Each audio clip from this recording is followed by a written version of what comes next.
Hey guys, welcome back to the channel. This is part 2 of our story. If you like this what if story and want to see part 3, let me know in the comments below. Before we start, don't forget to like, subscribe, and share this video with your friends.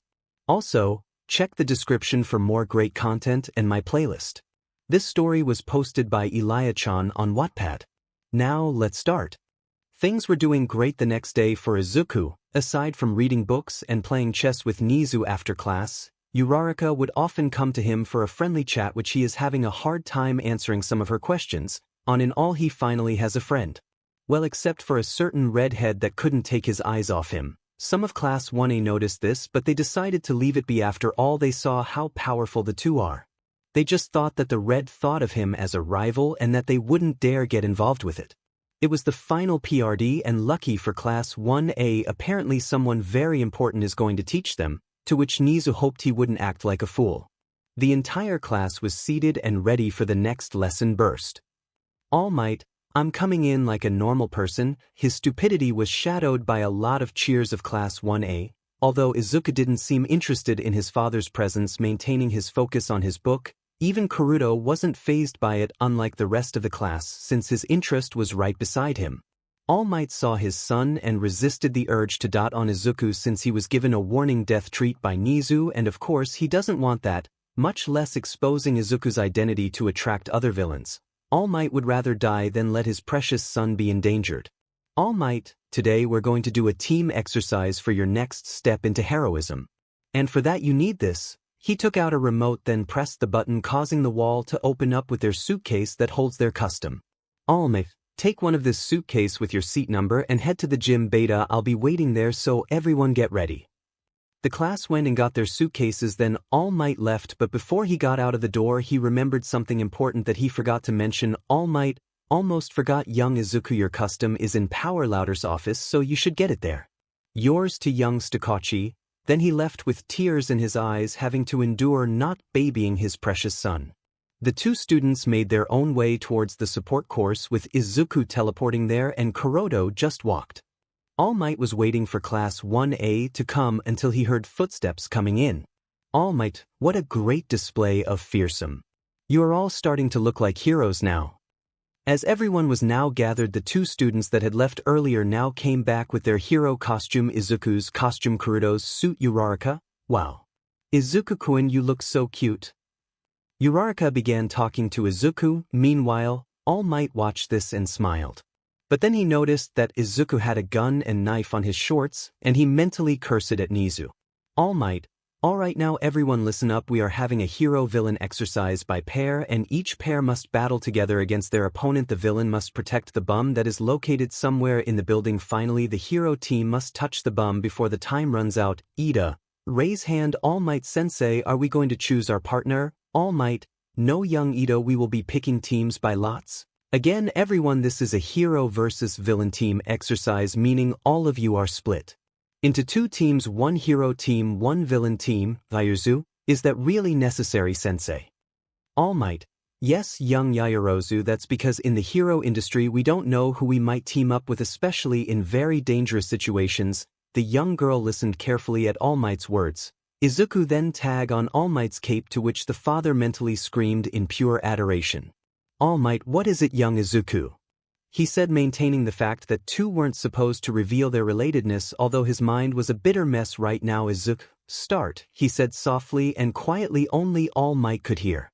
Instead of dotting on Izuku, All Might simply patted his head, trying to contain himself from his son's cute voice. All Might, yes, you're right, young Izuku. Let's start now. Time is moving forward. Everyone, I'll announce the team. /, and it's the same as the anime, but instead of 𝐻𝐿 and Bakugo, it's going to be 𝗧𝗏 and Bakugo. All Might. Alright, first team, Team A hero team, young Izuku and young 𝐻𝐿. Team D villain team, young 𝗧𝗏 and young Bakugo, get ready. Now we could see the two hero friends in front of the building. 𝐻𝐿 was shaking in both excitement and nervousness while she did that. Izuku already made his way inside. That was later noticed by 𝐻𝐿. 𝐻𝐿, wait. Izuku-kun, wait for me. She ran after him. Our little bean looked at his surroundings. There wasn't much to see, although he could sense that someone was coming his way. 𝐻𝐿, who just arrived, took a deep breath. He turned around and faced her. He grabbed both her hands, looking at her eyes, which made her feel a bit uneasy. Izuku-kun. Sorry. Her eyes went wide hearing him speak, though it was more like a whisper. But why is he apologizing? She was about to say something, but then a shadow took her away before she could do anything. While Izuku made her disappear, the sound of footsteps was coming closer to him. He takes out his gun that was loaded with bullets and gets into a fighting stance. Meanwhile, Uraraka was teleported where the bum was. She didn't know what just happened. She was still in a state of shock. She thought, how did she got there? But then Kuruto spoke on the side. Kuruto, hey. Uraraka screams, surprised by his sudden appearance. He sighs in annoyance. Kuruto, look, I'm going to make this quick, so just sit there and do nothing. If you're going to make any noise, I won't hesitate to throw you out the window. Uraraka, Eek. She was chained down on the ground while Kuruto taped her mouth shut. She's struggling to move, afraid of her current situation. Kuruto went back to sitting in the corner and read a book. Kuruto, quiet down, I'm trying to read. Back at Izuku. He dodged the incoming explosion that was about to directly hit him. Then Bakugo appeared, looking angry as a Pomeranian, which he could actually pass on being one. Bakugo, you think you can beat me? Just you wait, I'm going to destroy you. He landed another explosion, and once again Izuku dodged it, then returned the attack with his own. He shoots him on his left leg, causing him to kneel down as it bleed.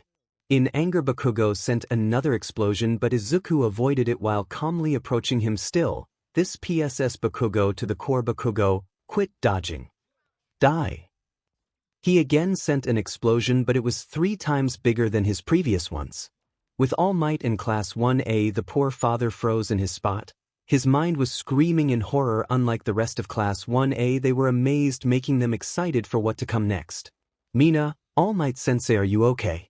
You're shaking, All Might. Was young Ishido, I am just shaking in excitement. He shattered. Nizu, what have you been teaching my son? Back with Izuku after Bakugo's attack, Izuku was nowhere to be found. The excitement of Class 1A was replaced by concern.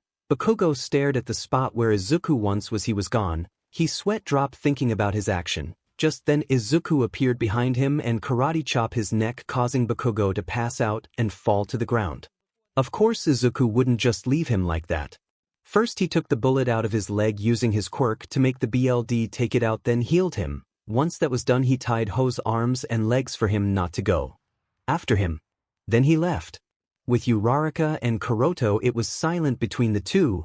Uraraka was staring at Kuroto the whole time he was reading, as if she was observing him. Kuroto, can you stop staring? It's creepy. Uraraka flinched as he closed book. Suddenly they heard gunshot and Uraraka chains unexpectedly broke. Kuroto sighed, then turned towards Izuku, who was pointing his gun at him. They both stared at each other for a moment, lost into their own world, until they heard a buzz. All Might, time's up, hero team wins. The two stopped staring at each other and look at Uraraka, who was still touching the bum. Uraraka, I did it. She shattered. Izuku nodded and gave her thumbs up. She smiled happily at him while Kuroto just watched and left before them. Meanwhile, at the monitor room, every had their jaw drop at how fast everything happened. Kuroto made his way to the monitor room dragging an angry Pomeranian with chains, followed by Izuku and Uraraka. In the name of fatherhood, All Might immediately run towards Izuku in the speed of light, then stop right in front of him with trembling hands holding his shoulder, having the thought of dotting him, but as he remembered Nizu's words, he rather not. You did well, young Izuku, that was an excellent skill you have there. You to young Uraraka, beam really. All Might turns the other way. Both young Bakugo and young 𝐶𝐿𝐴 were great playing the villain part, although you were lacking teamwork, but you two both did amazingly. Kuroto left out of boredom. All Might sighed, seeing as the young student didn't have any potential or interest. He wondered whether he was forced to be here or just because of fame. Either way, he knew he needed to get the class up and running, so he just left it slide. Izuku tags onto his father's shirt once again to get his attention. Do you need anything? He said while trying to stay calm. Izuku, out. All Might, confused. You want to leave? Izuku nodded. All Might, why? Izuku, tired. All Might felt worry for him, although there are many eyes on them. All Might didn't hesitate to pat his head. All Might, alright, you can leave, young Izuku. If you need, you can go to recovery girl if you're not feeling well. Izuku nodded and left by teleporting himself somewhere else. Uraraka came in and asked All Might where Izuku was going. All Might, he said, is going to see Recovery Girl. Now then everyone get ready, the next team will start, he said. With the cold breeze heading south, the smell of cigarettes came with it. Naruto was gazing at the orange-colored sky while smoking, not a typical 15-years-old should do, but he does this to satisfy himself. Although his father already told 𝐻𝐮𝐬𝐻 about his habits, at some point 𝐻𝐻𝐻𝐻 let him only on area of the school where there are no students, which is the roof. Then the door opened. It was Izuku still in his hero costume. He closed the door behind him. Naruto turned his gaze towards him. Both their eyes met. It was silent between them. Izuku looked away from him. Naruto throws his cigarettes away while approaching him. Izuku keep his head down as Naruto began caressing his cheek. Naruto, you know I should say long time no see, but that's getting old, isn't it? Izuku kept quiet. Naruto smiled at this and forced him to look up. For the first time Izuku emerald orbs began to water. His expression never changed. Naruto, we can't keep on pretending that we don't know each other, right? He leaned in and pressed their foreheads together. Naruto, after all, this is the 50,000 times we've met again after millions of years of reincarnation. A smile spread across his face as he brought Izuku closer. Naruto, that was really amazing what you did back there. Honestly, I felt so angry at that Pomeranian for attacking you like that. I couldn't do anything against, I just like in the laboratory I came back to get you, but it seems like the heroes got you first. Too bad. I was going to take you somewhere far away again, but it looks like fate had other plans. Once again you're taken away from me. Once again I couldn't save you. Once again we are strangers to each other, and once again we are reborn together, my sweet love. All Might, did Izuku came here? No he didn't. Why? Did something happened during the hero-villain exercise? All Might, no, but I thought he would be here since he left early. Maybe he's in the hospital helping out again. All Might, I'll go check. Thank you. Anytime. All Might left. Now where could that child be? I hope he's okay. I should get back to work. As the bus drove towards their destination, Izuku was sitting on Aizawa's lap while he read his book. Some of the class thought it was sweet, but for some reason the others were disgusted, having the wrong thoughts. Naruto, on the other hand, felt jealous after their encounter. He hoped Izuku wouldn't ignore him, and yet here he is sitting alone being neglected by him. They arrived at their destination. Class 1A got out of the bus and went inside the building. Izuku was holding Aizawa's hand as they both went ahead of the class. Naruto was glaring at the two. A certain brown-haired girl squealed, seeing the space hero 13 approaching them. Welcome everyone, and oh, hello there Izuku, long time no see, she said, patting his head, to which Izuku returned with a nod. She started talking about how quirks could save people but also be deadly if they are not careful, which has a possibility of killing someone. Kirishima-ta. They even have fake villains here. This alerted Aizawa and 13 as they turned around and saw a bunch of villains coming out of a portal. Aizawa, 13, evacuate the kids, those are real villains. Izuku, go with them. He put Izuku in 13's arms, taking out his captured gear. As Class 1A and 13 was about to make their way out, a portal appeared, skiing them in, but before they could all enter, Naruto threw Ida out and said, Naruto, hurry back to school and get help, protest and I'll kill you, he said, venom in his voice. Having fear in both his safety and his classmates, he made a run for it. In that time Naruto was teleported in the landslide zone where around 50 villains stood there.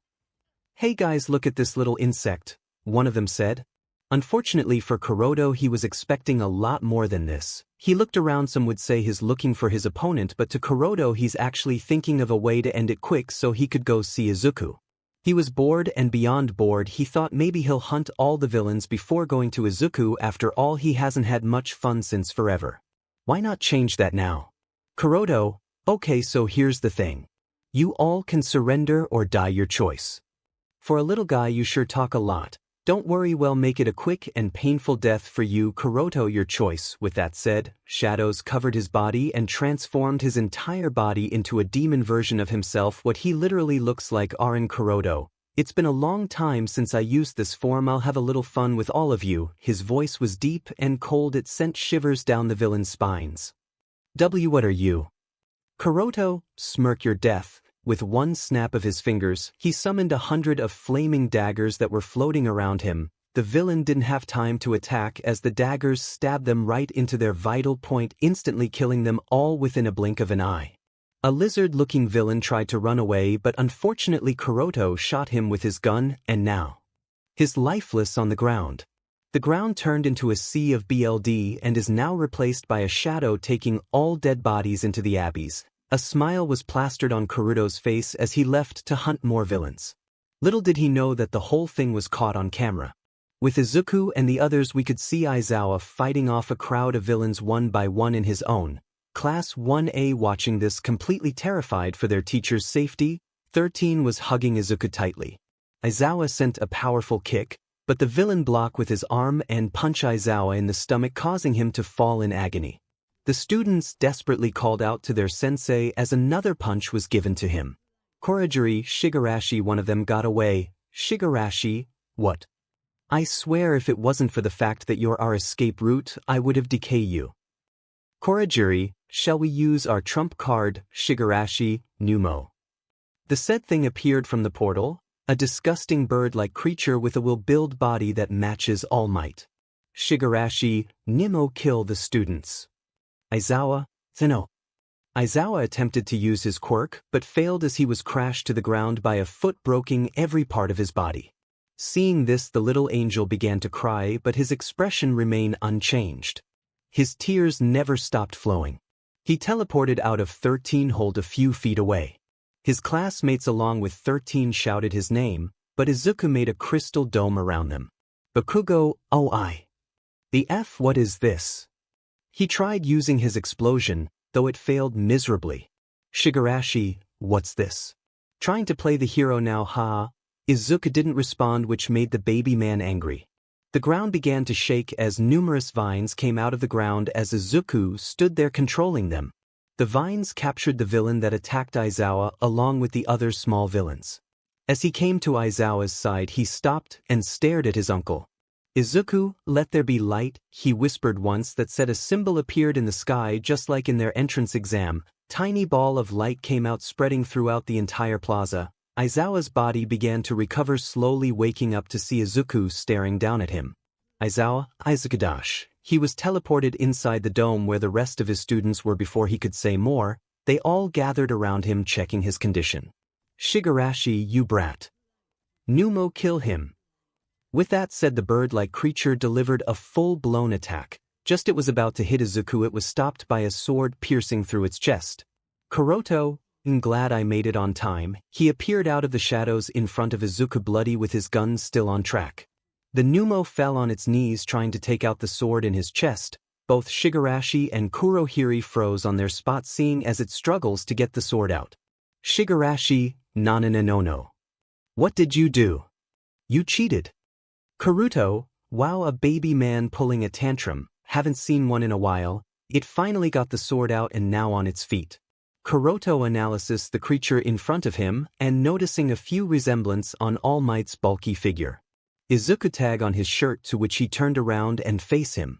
Izuku, no. Kuroto's eyes widened realizing what he said. He sighed in frustration but smiled, giving Izuku a pat on the head. Kuroto, fine, okay, I won't do it, not now at least. Shigarashi, 𝐴𝐵, kill them.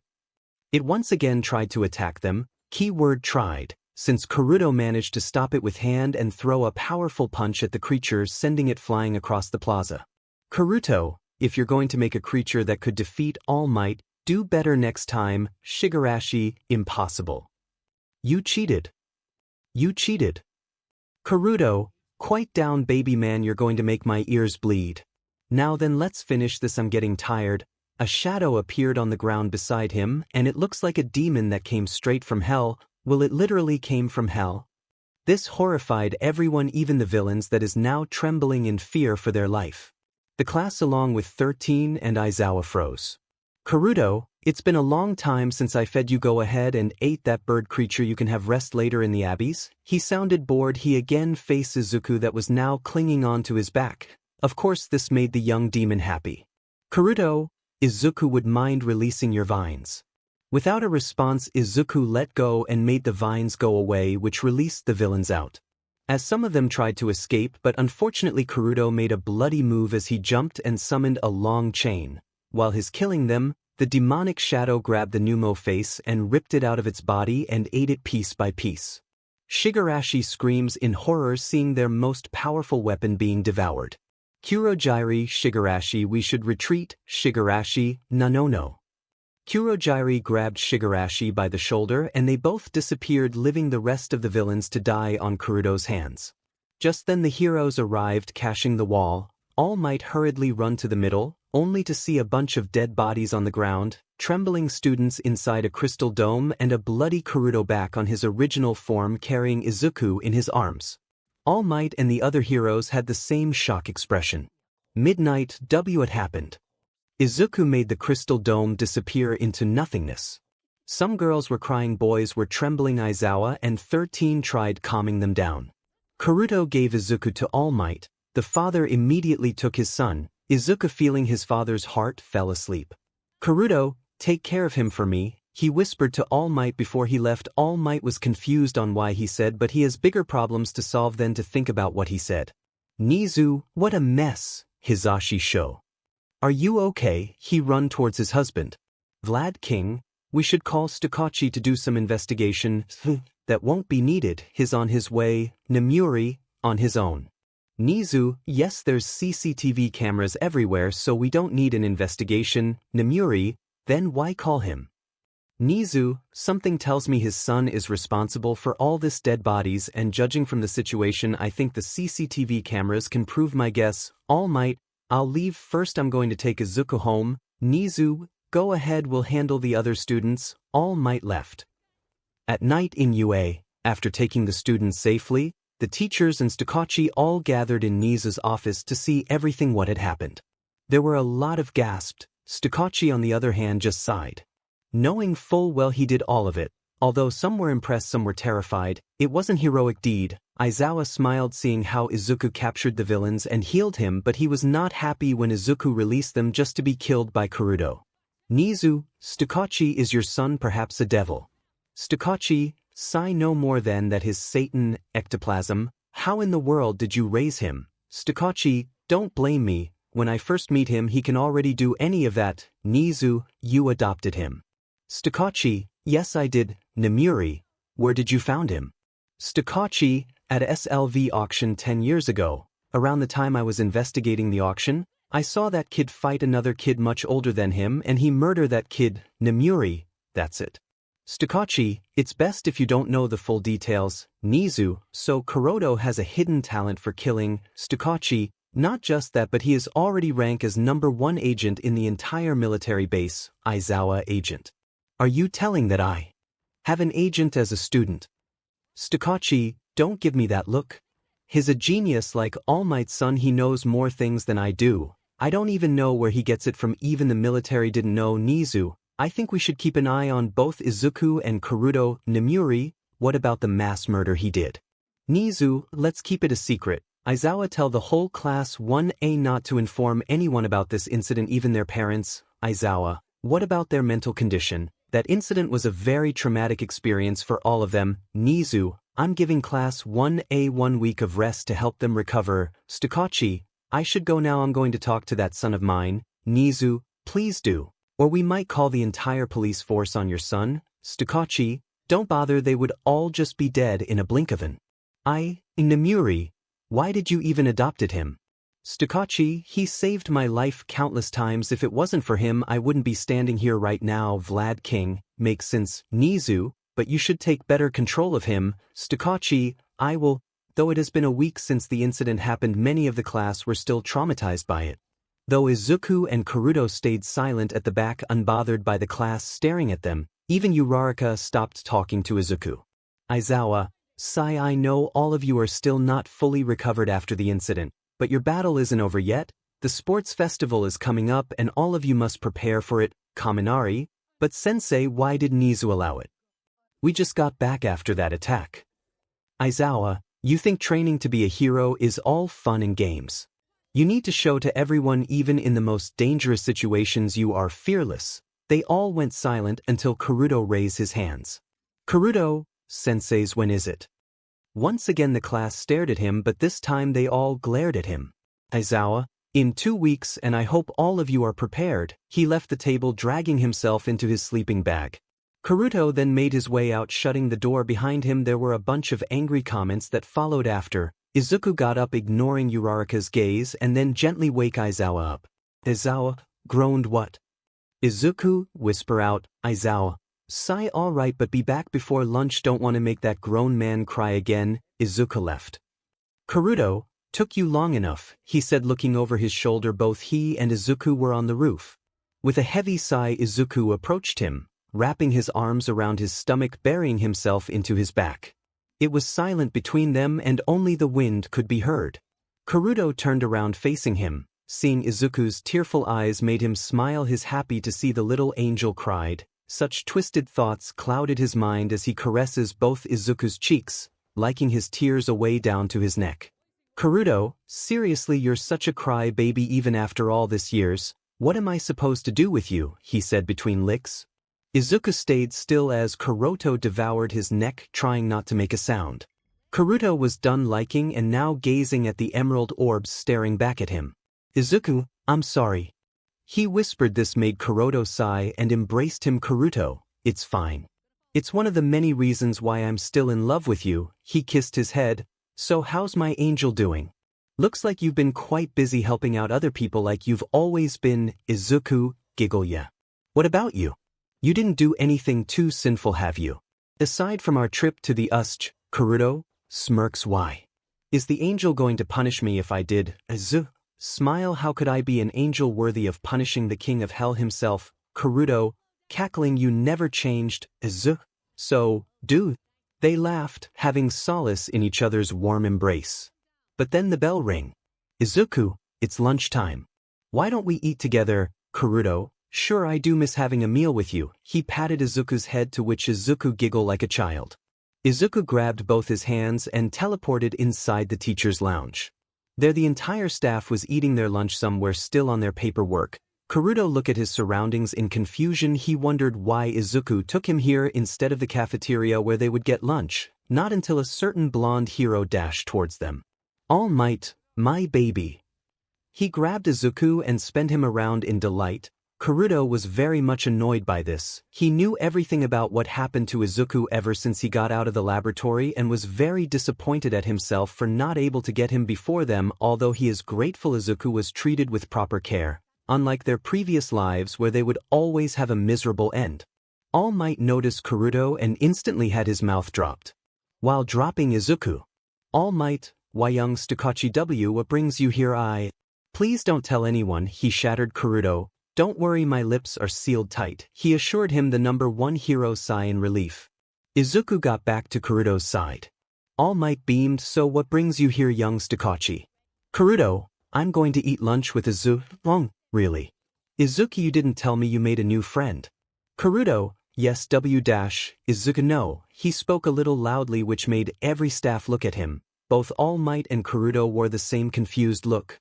Karuto thought the term friends would be a good excuse to get closer to Izuku since he knew All Might was a very overprotective father. So why is Izuku telling no? Izuku wraps his arms on Karuto's left hand, bringing him close. Izuku, boyfriend, he said bluntly with his emotionless side of him. The poor father became stone after hearing this. Everyone inside had their jaw drop while three heroes were enraged, well except for Aizawa, who was constantly asleep. Karuto smirks at Izuku's statement. Karuto clears throat. Yes, I'm here to get your permission to date your son, he smiled. Before All Might could scream no, Midnight used her gas to make him fall asleep. Hisashi then tie him up with a chain. Midnight glared. No, you're not allowed to date Izuku. Karuto, is there any reason why I shouldn't? Hisashi, don't act dumb. 𝐶𝐿. We know what kind of kid you are, considering you murdered all those villains at the USJ. Karuto, so what? They are still villains, they're better off dead than alive. Hisashi, even so they are still humans, you could have just captured them and take them to prison. A hero would not kill. Karuto, who said I wanted to be a hero in the first place? In Midnight. Then why did you apply to UA? Karuto, that's because I was forced. I planned to become an assassin instead, but no, that so-called father said becoming a hero and saving lives is much better than killing. He rolled his eyes. All the UA staff glared at him in anger. It was clear he shouldn't get close to Izuku or else he might get endangered. Karuto will most likely become a murderer or better yet a villain than a hero. Karuto sighed, but I'll change if it means being with Izuku. His declaration made them speechless. Izuku smiled while nuzzling into his stomach. Ķirūdo was 6 feet 1 inch, almost the same height as All Might, so Izuku was basically half his height. Midnight, we don't believe you. Now Izuku, stay away from him, you're just being manipulated by him. She tried getting him away. Izuku, no. He yelled softly, which made Midnight startled, as Izuku never had such tone. Midnight, but Izuku hi-Ḥizuo. I love Ķirūdo. Don't take him away. He shattered softly, gripping on Ķirūdo's body. Midnight, Hisashi, and Aizawa, who just woke up, all had the same thought. Izuku just spoke a whole sentence. They were disbelief at the same time happy. They sighed and nodded at each other, silently agreeing. After all, this was actually Izuku's first demand. Hisashi, you better do or else. If Izuku is endangered because of you, we will have your father move you to another school. Ķirūdo, I'll keep that in mind. Present, Mike, he said while patting Izuku's head.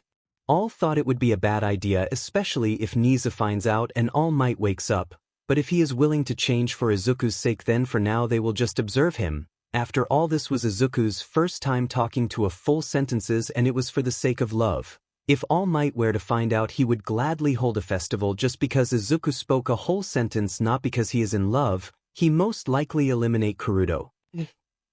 After school, the two lovers made their way towards the hospital. Izuku had invited him over to help with the children that were involved in an unfortunate accident, and while they walked they held each other's hands. Ķirūdo, you scandalous angel, you really put up quite the stare back there. Fufu, I wanted to see their reaction when they found out you're my lover. Ķirūdo, seriously? After millions of reincarnation, that was the 357 times you made your family reach that way. Although I admit that was better than last time when your parents hired a bunch of soldiers to kill me. Izuku, giggle. Sorry, it's just boring without a little fun. Ķirūdo, are you even an angel? Izuku, how can I when I'm in an eternal covenant with the devil himself? Ķirūdo, is the angel getting bold now? How wicked, just like your emotionless act. They both smiled at each other as they continued to make their way to the hospital. Sometime later the two arrived and immediately approached one of the doctors that was assigned to the children. Akane, Izuku. So glad you're here, please help us.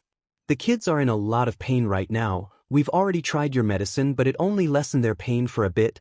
Izuku nodded, then grabbed Ķirūdo's hand, running to the children's room where all of them was kept. When they saw Izuku, they instantly smiled in joy. Mama Izuku. They all cheered from their beds. Ķirūdo looked at Izuku, knowing exactly what his intentions on bringing him there in the first place. Ķirūdo, want me to be the dad? Izuku giggled, making the kids' cheers even louder. Ķirūdo rolled his eyes in a playful manner, taking hands and kiss it. Ķirūdo, all right then honey, he joked. Why? Izuku and Ķirūdo began nursing the children the whole afternoon. Some of them even tried making Ķirūdo read them a story, which he happily did, while Izuku was busy healing and feeding them. The nurse and doctors that were watching them could easily tell at first glance they are like two married couple taking care of their kids. At first they thought Ķirūdo was a gangster, seeing how he dressed, but seeing him gently playing with the kids proves that looks can be deceiving. By the time they were finished nursing and healing the kids, both boys waited outside of the hospital for their parents to pick them up.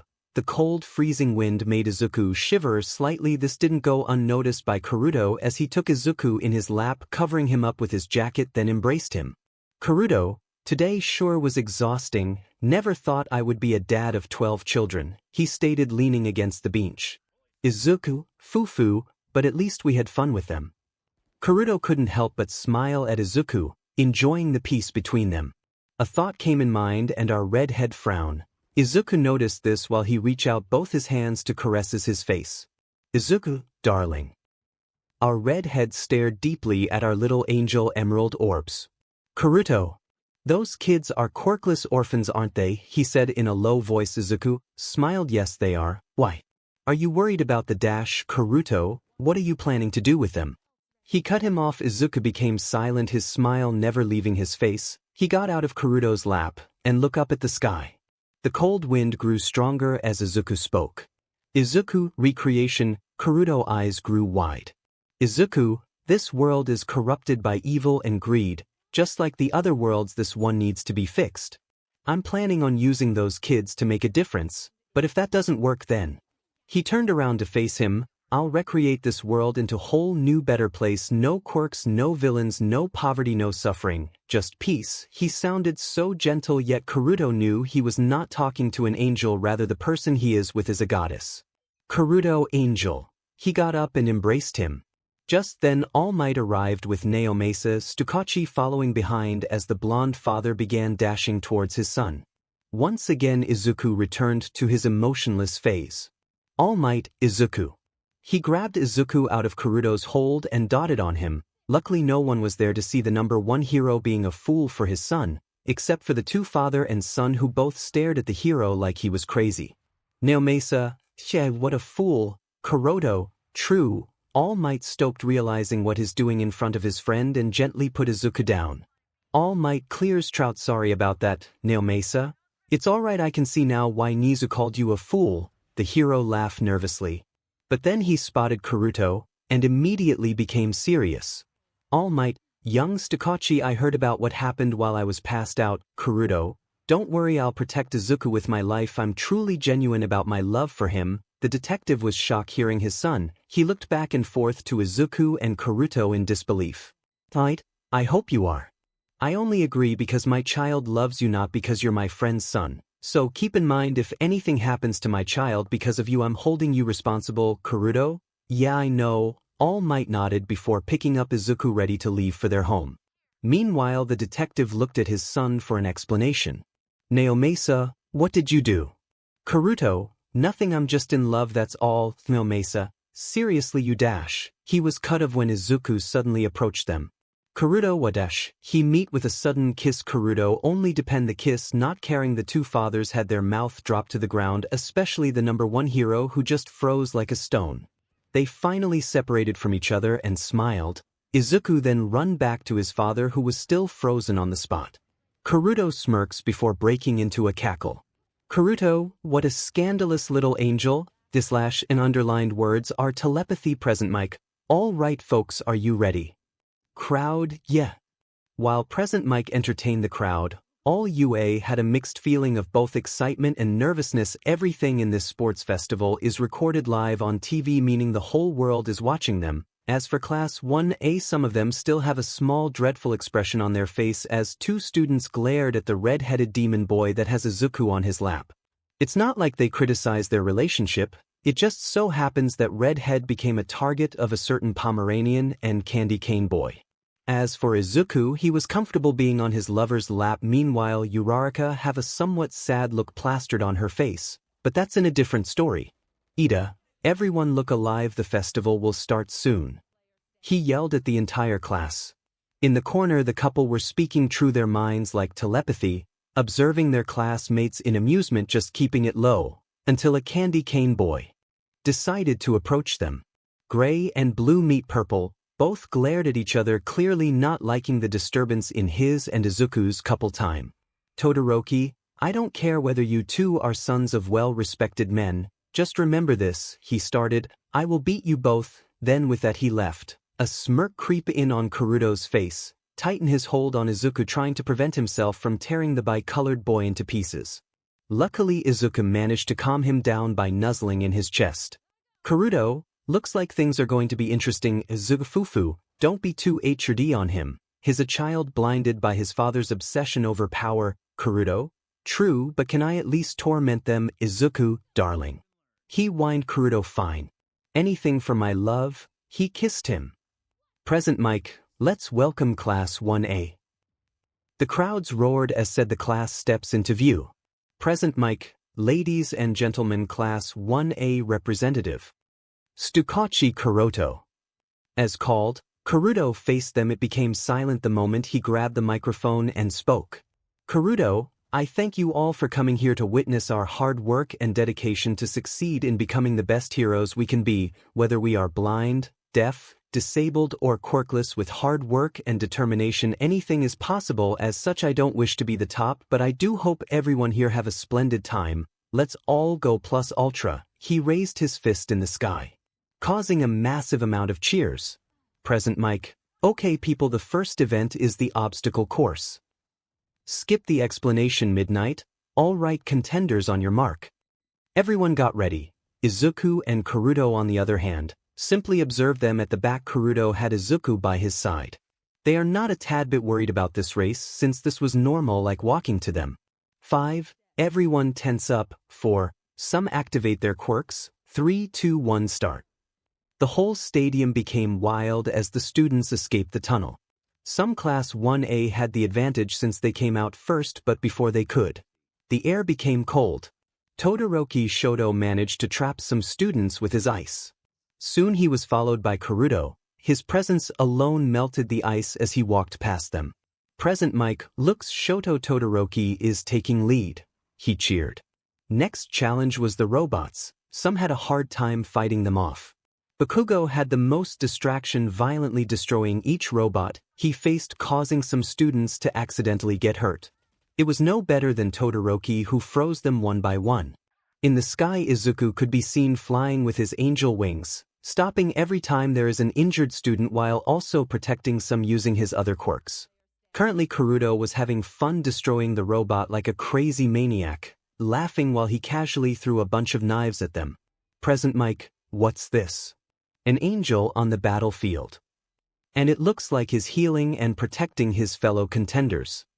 What an angel! To top it off, the demon of Yua shows a merciless stunt. With that said, it caught the attention of the heroes who are present, being on edge of their seats. Isn't that Detective Tsukachi-san? Yeah, he's more capable than Endeavor Kid. What about that angel boy? I heard he's Nizu's apprentice. And is you? Does that mean he adopted a child? No, someone told me he's adopted by Eraserhead and Present Mike. Eraserhead with kids. Back in the obstacles course, Izuku still attended the other contenders, defending and healing them without hesitation. Naruto, not wanting to leave his lover, decided to stay and help protect the other student. Once the robots stopped coming, the couple then made sure they're all secured and safe. Thank you for helping us, one said before both boys left for the next challenge. Although they are far behind, it didn't matter since they can just unleash their wings, and that's exactly what they did. Both flew in the sky, crossing to what's supposed to be the next challenge called the fall. It was easy. That's not the case for other students, though some struggled to keep their grip while others failed miserably, falling down into the bottom. Present Mike, look here folks, a new lead. But will they be good enough for the last course? I present to you the minefield, he said, referring to Bakugo and Todoroki, who constantly racing towards the end. Bakugo threw a heavy explosion at Todoroki, which he returned with an ice attack. Unfortunately for Todoroki, he accidentally steps on one of the booms, but luckily he dodged it on time. It could blow him up. Bakugo was ahead of him now, using his quirk to accelerate his speed. Todoroki also did the same with his ice, and soon they were next each other. Present Mike, wah.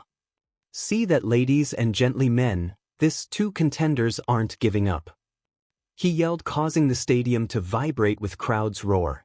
Both were determined to make it at the end, using all of their strength to boost their own stamina. Exhausted, the two came out, having Todoroki first before Bakugo. Then both collapsed on the ground, breathing. Present Mike, wow. A new record. The winner of the first round is Tsukachi and Izuku. Upon hearing this, they stood up, seeing Izuku and Naruto in front of them. Their wings faded like smoke. Bakugo growled he was angry, though they were unbothered by it. Naruto showed him a rather devilish smirk. Bakugo, DMNU. Soon enough, all the other contenders have all made it. Sadly for Aoyama, he came in last. Once they all gathered, Izuku performed his healing magic, showing a big symbol in the sky as tiny light began to rain down, recovering everyone's energy. This left them speechless.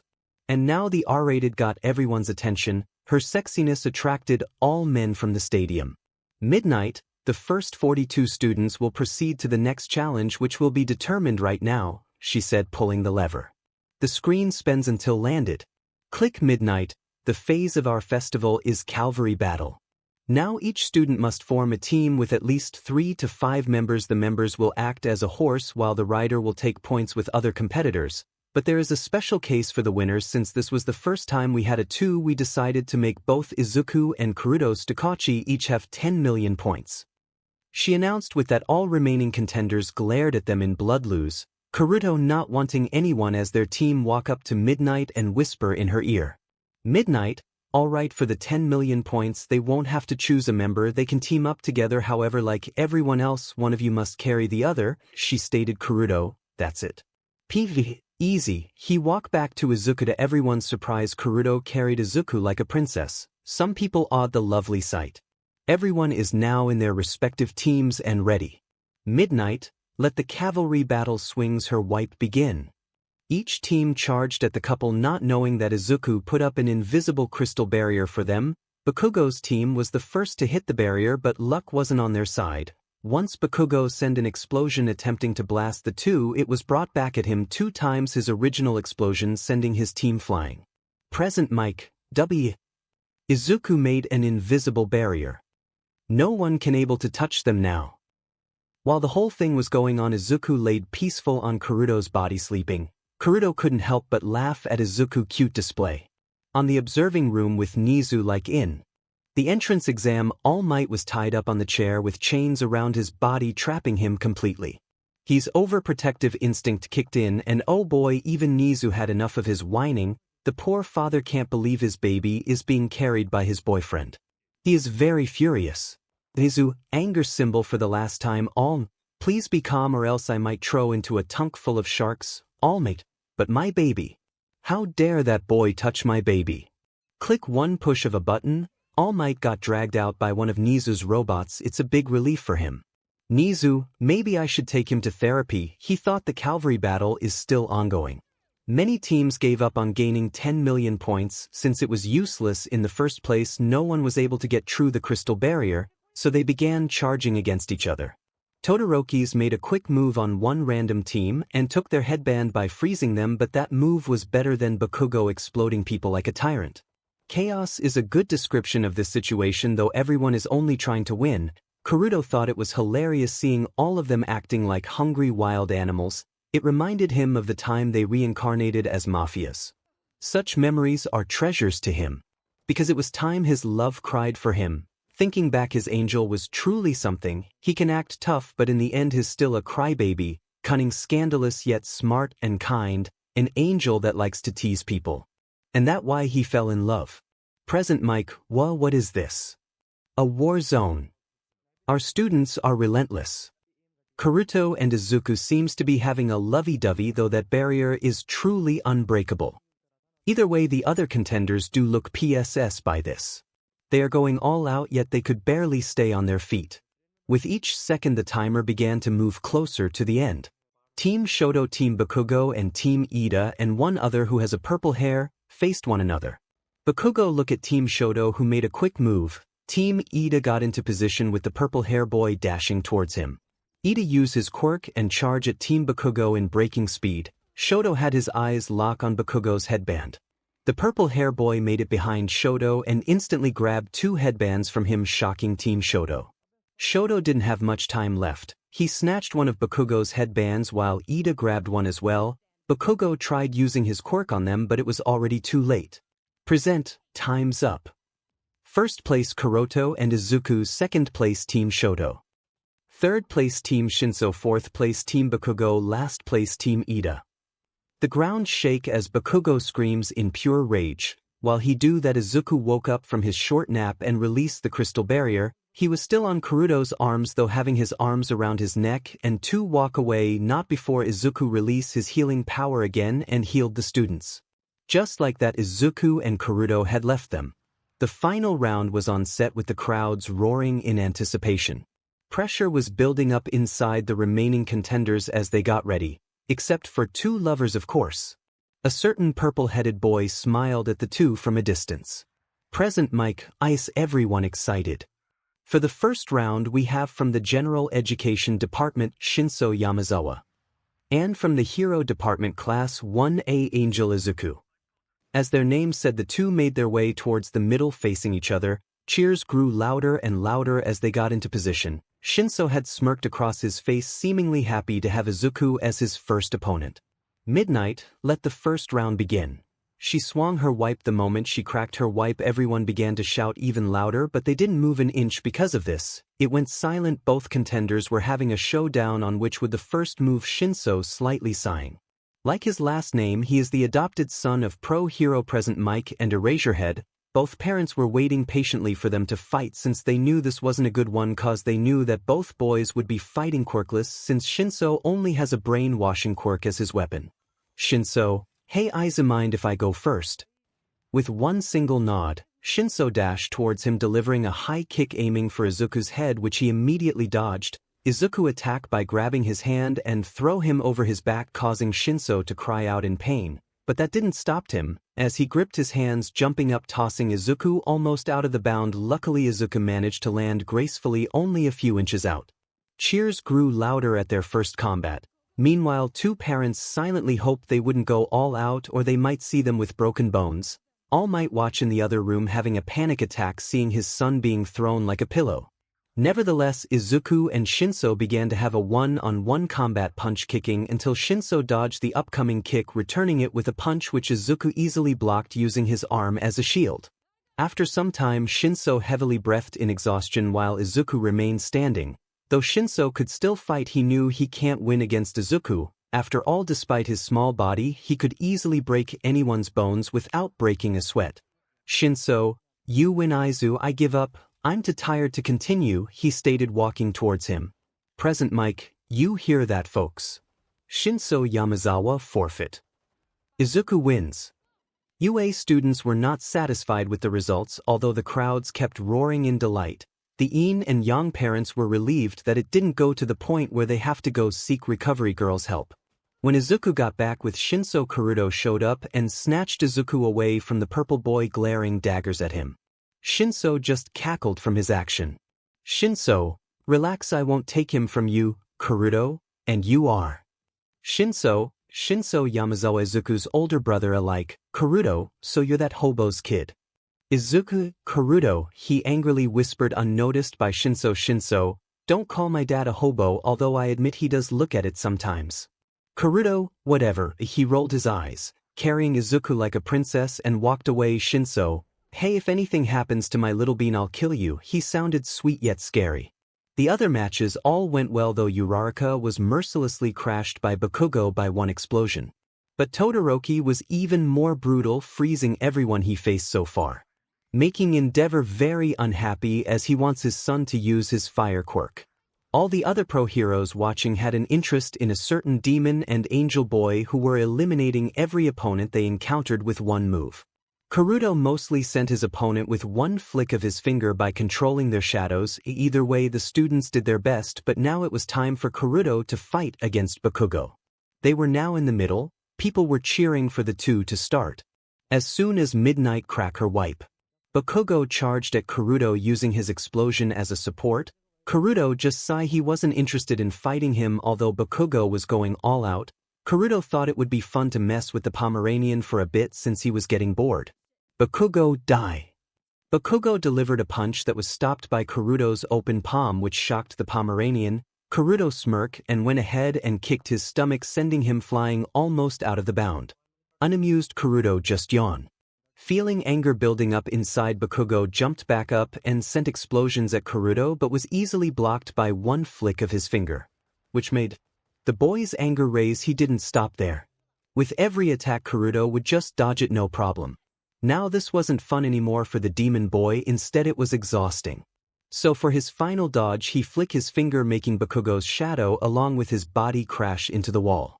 Present Mic, once again the winner is क़rudo Stakachi. Poor Bakugo fell to the ground unconscious. क़rudo couldn't be careless as he walked away without giving a glance, heading towards the recovery room where Izuku was, helping recovery girl with the other students. Walking down the empty hallway, क़rudo wasn't expecting to see Izuku being surrounded by a bunch of kids who he recognized as the kids they took care of during their visit to the hospital. Once the kids saw him, they immediately ran to him, calling him Papa or Daddy. Izuku giggled seeing this. क़rudo, on the other hand, began talking to them. क़rudo, now why are my babies out here? Shouldn't you all be in your bed by now? He joked. Akane. Actually, I brought them here. Both Izuku and क़rudo looked to the side to see Dr. Akane coming towards them. "Izuku," he whispered 𝐻𝐮𝐦𝐦𝐚𝐫𝐲. "They wanted to see their mama and papa fight, that's why I brought them here."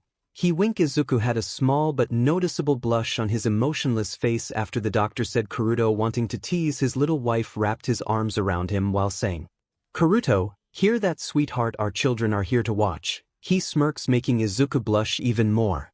The kids laugh seeing their mama's reaction, with Dr. Akane thinking how will All Might cope once he finds out that his baby is now a teenage mom. Now it's time for the next round. It was Izuku versus Todoroki. The excitement was rising to the air as two students walked to the middle. "Midnight, let the match begin," she cracked her whip.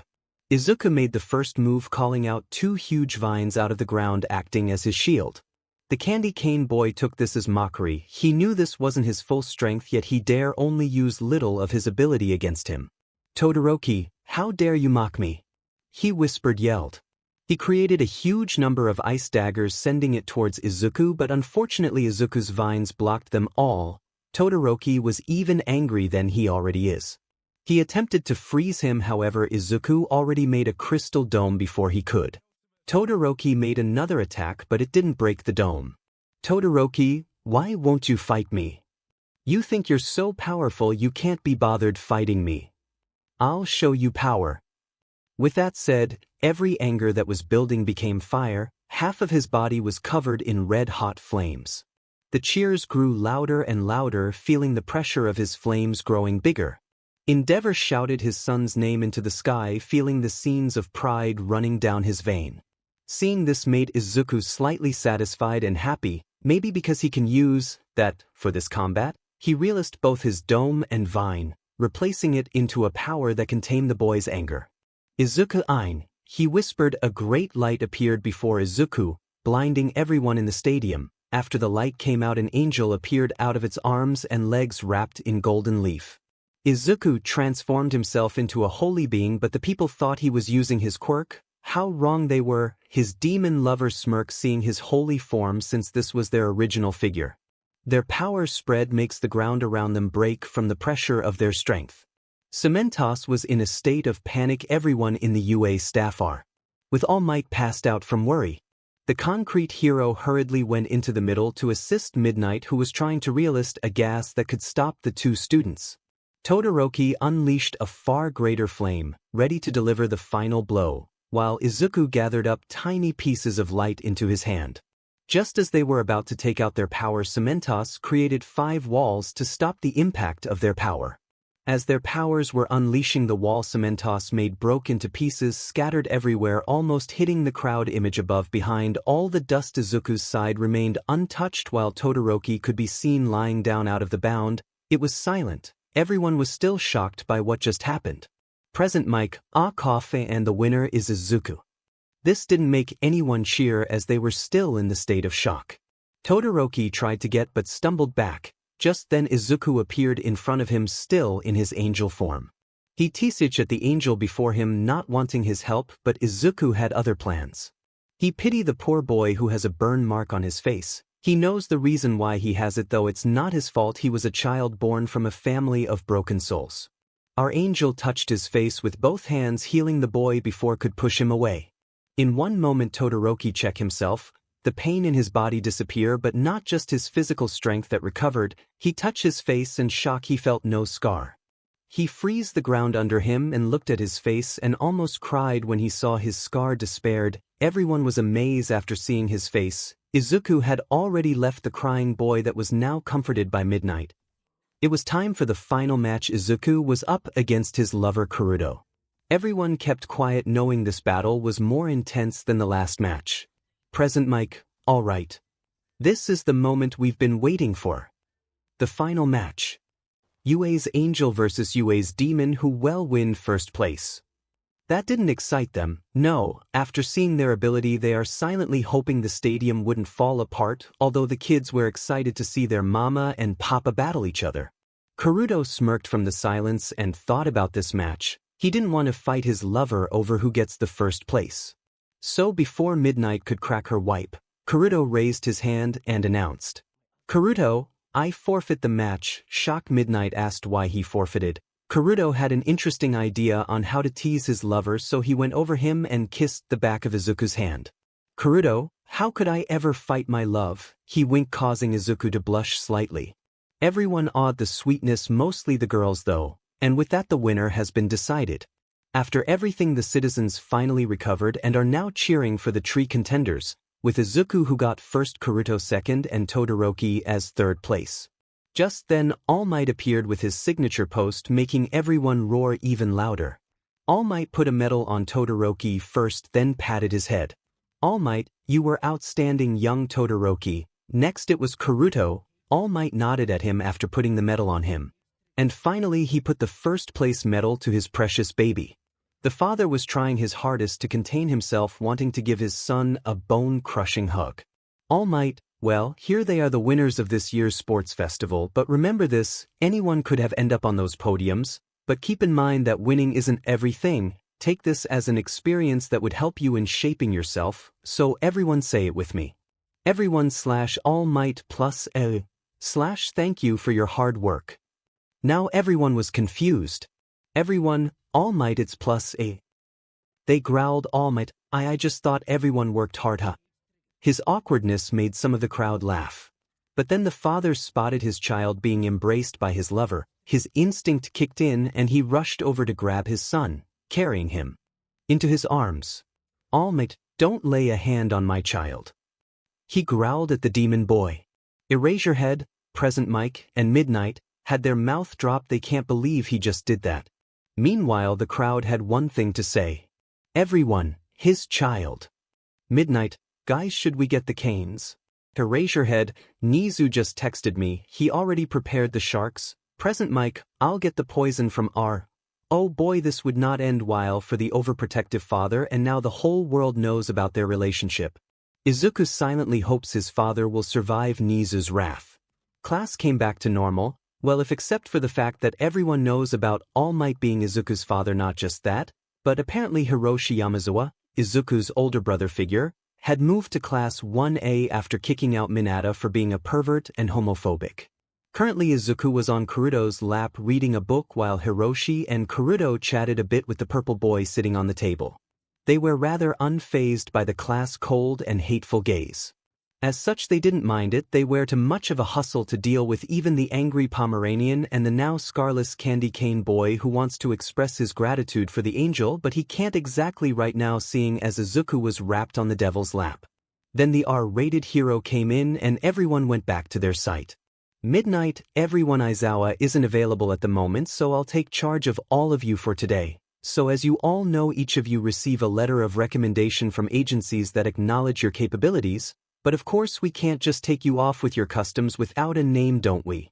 So today all of you will think of a hero name that symbolize yourself as a hero. Everyone began to brighten up from her announcement. They were all excited, but for the three students who just minded their own business and didn't care about the slightest thing she said, well, Midnight eyed them and smirked. Those three were genius, although sometimes they can be problem children cause they literally scream trouble when they are around. Hiroshi is neutral, though unlike the two lovers they are trouble.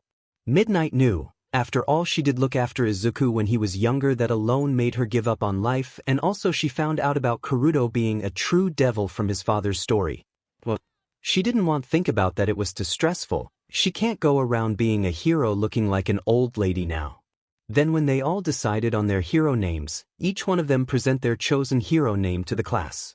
A/N, everyone name is like the anime except for three boys. After everyone was done, it was now time for Izuku, Ķerouto, and Hiroshi to present their hero name.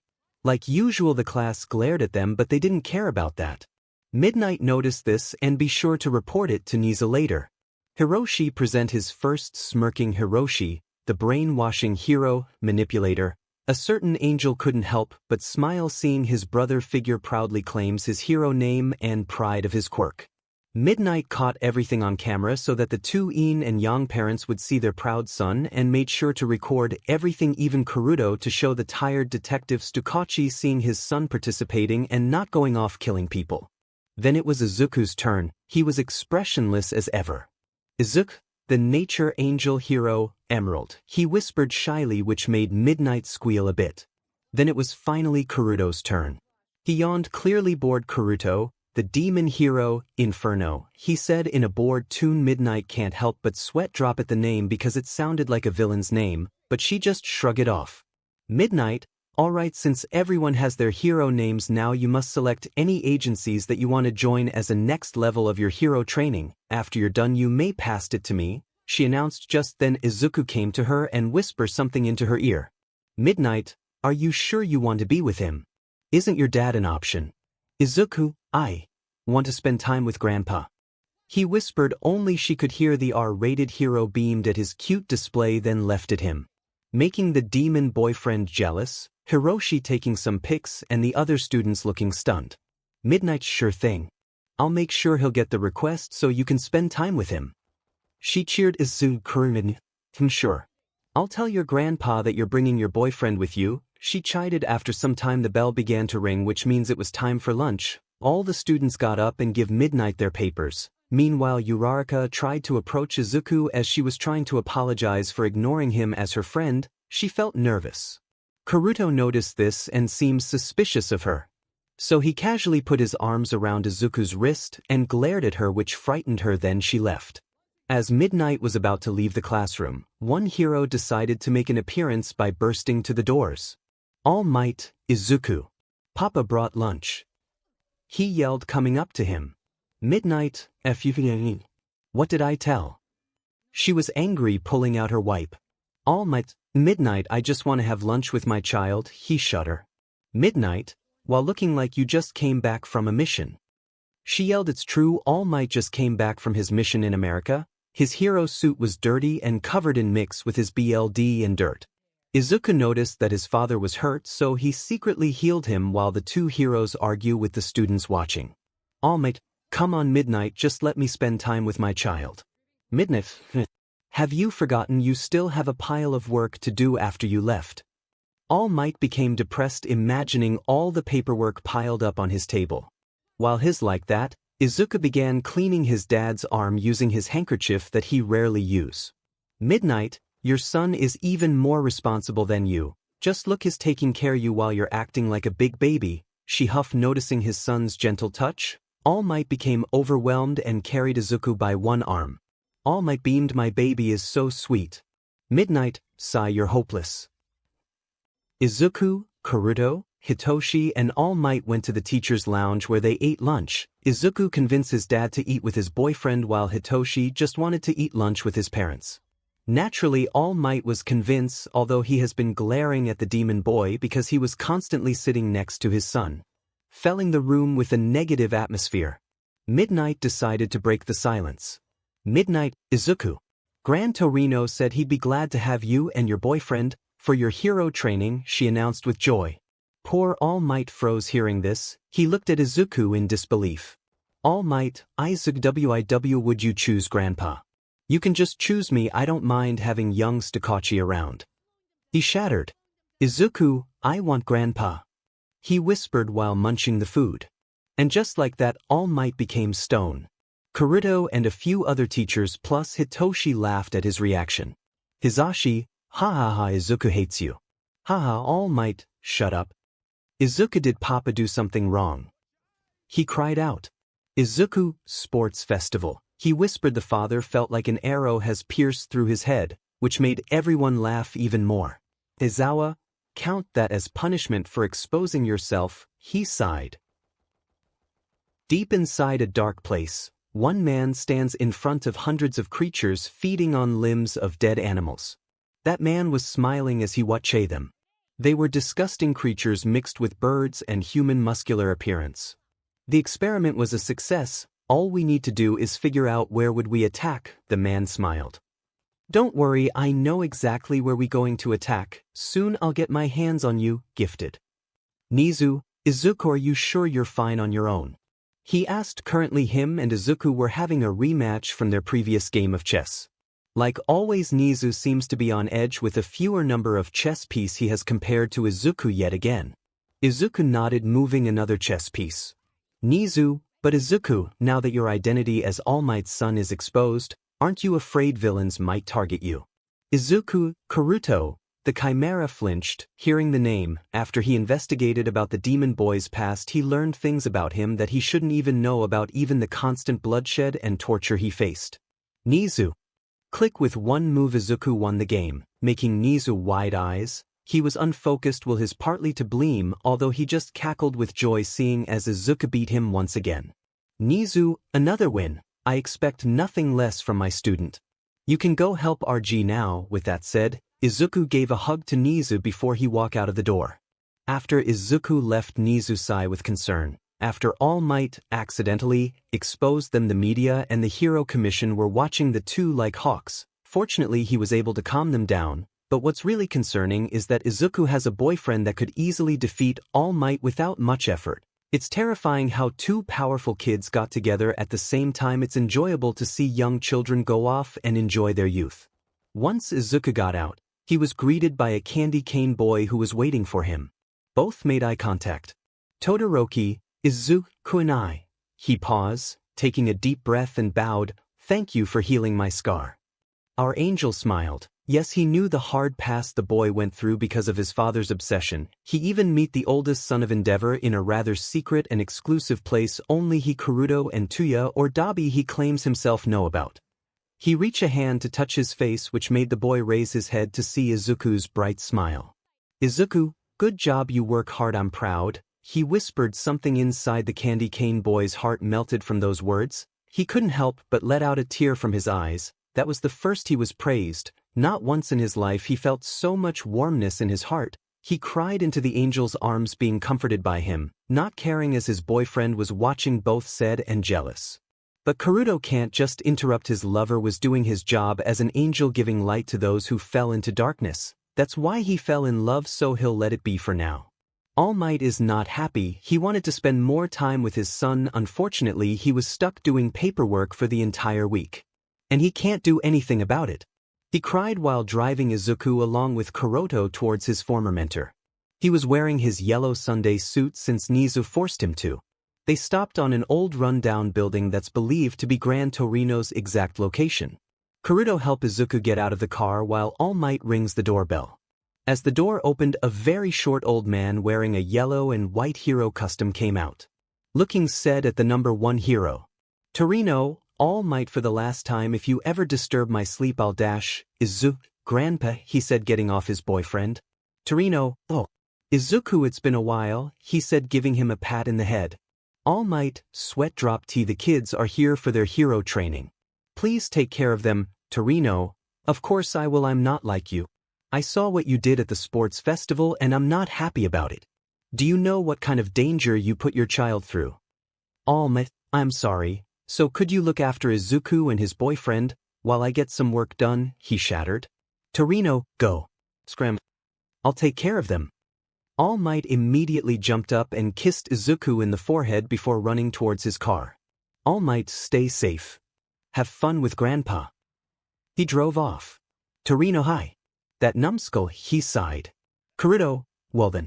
I think it's time for to introduce myself. The old hero looked at the source of the voice, finding a fine, handsome young man standing next to his beloved grandson. He admits the young man looks handsome. He thought that his grandson did a good job finding a good boyfriend. 𝐴𝐻𝐿, you are my grandsons, aren't you? Karuto, yes. It's a pleasure to meet you, sir. My name is Karuto 𝐶𝐿, 𝐴𝐻𝐿, 𝐶𝐿. So you're that detective adopted son. It's good that Izuku has a good boy like you as a boyfriend. Come on in, Karuto. Thank you for accepting us. He said, carrying Izuku bridal style inside the house. In just a few seconds later, 𝐴𝐻𝐿 opened the living room door for them and they went inside.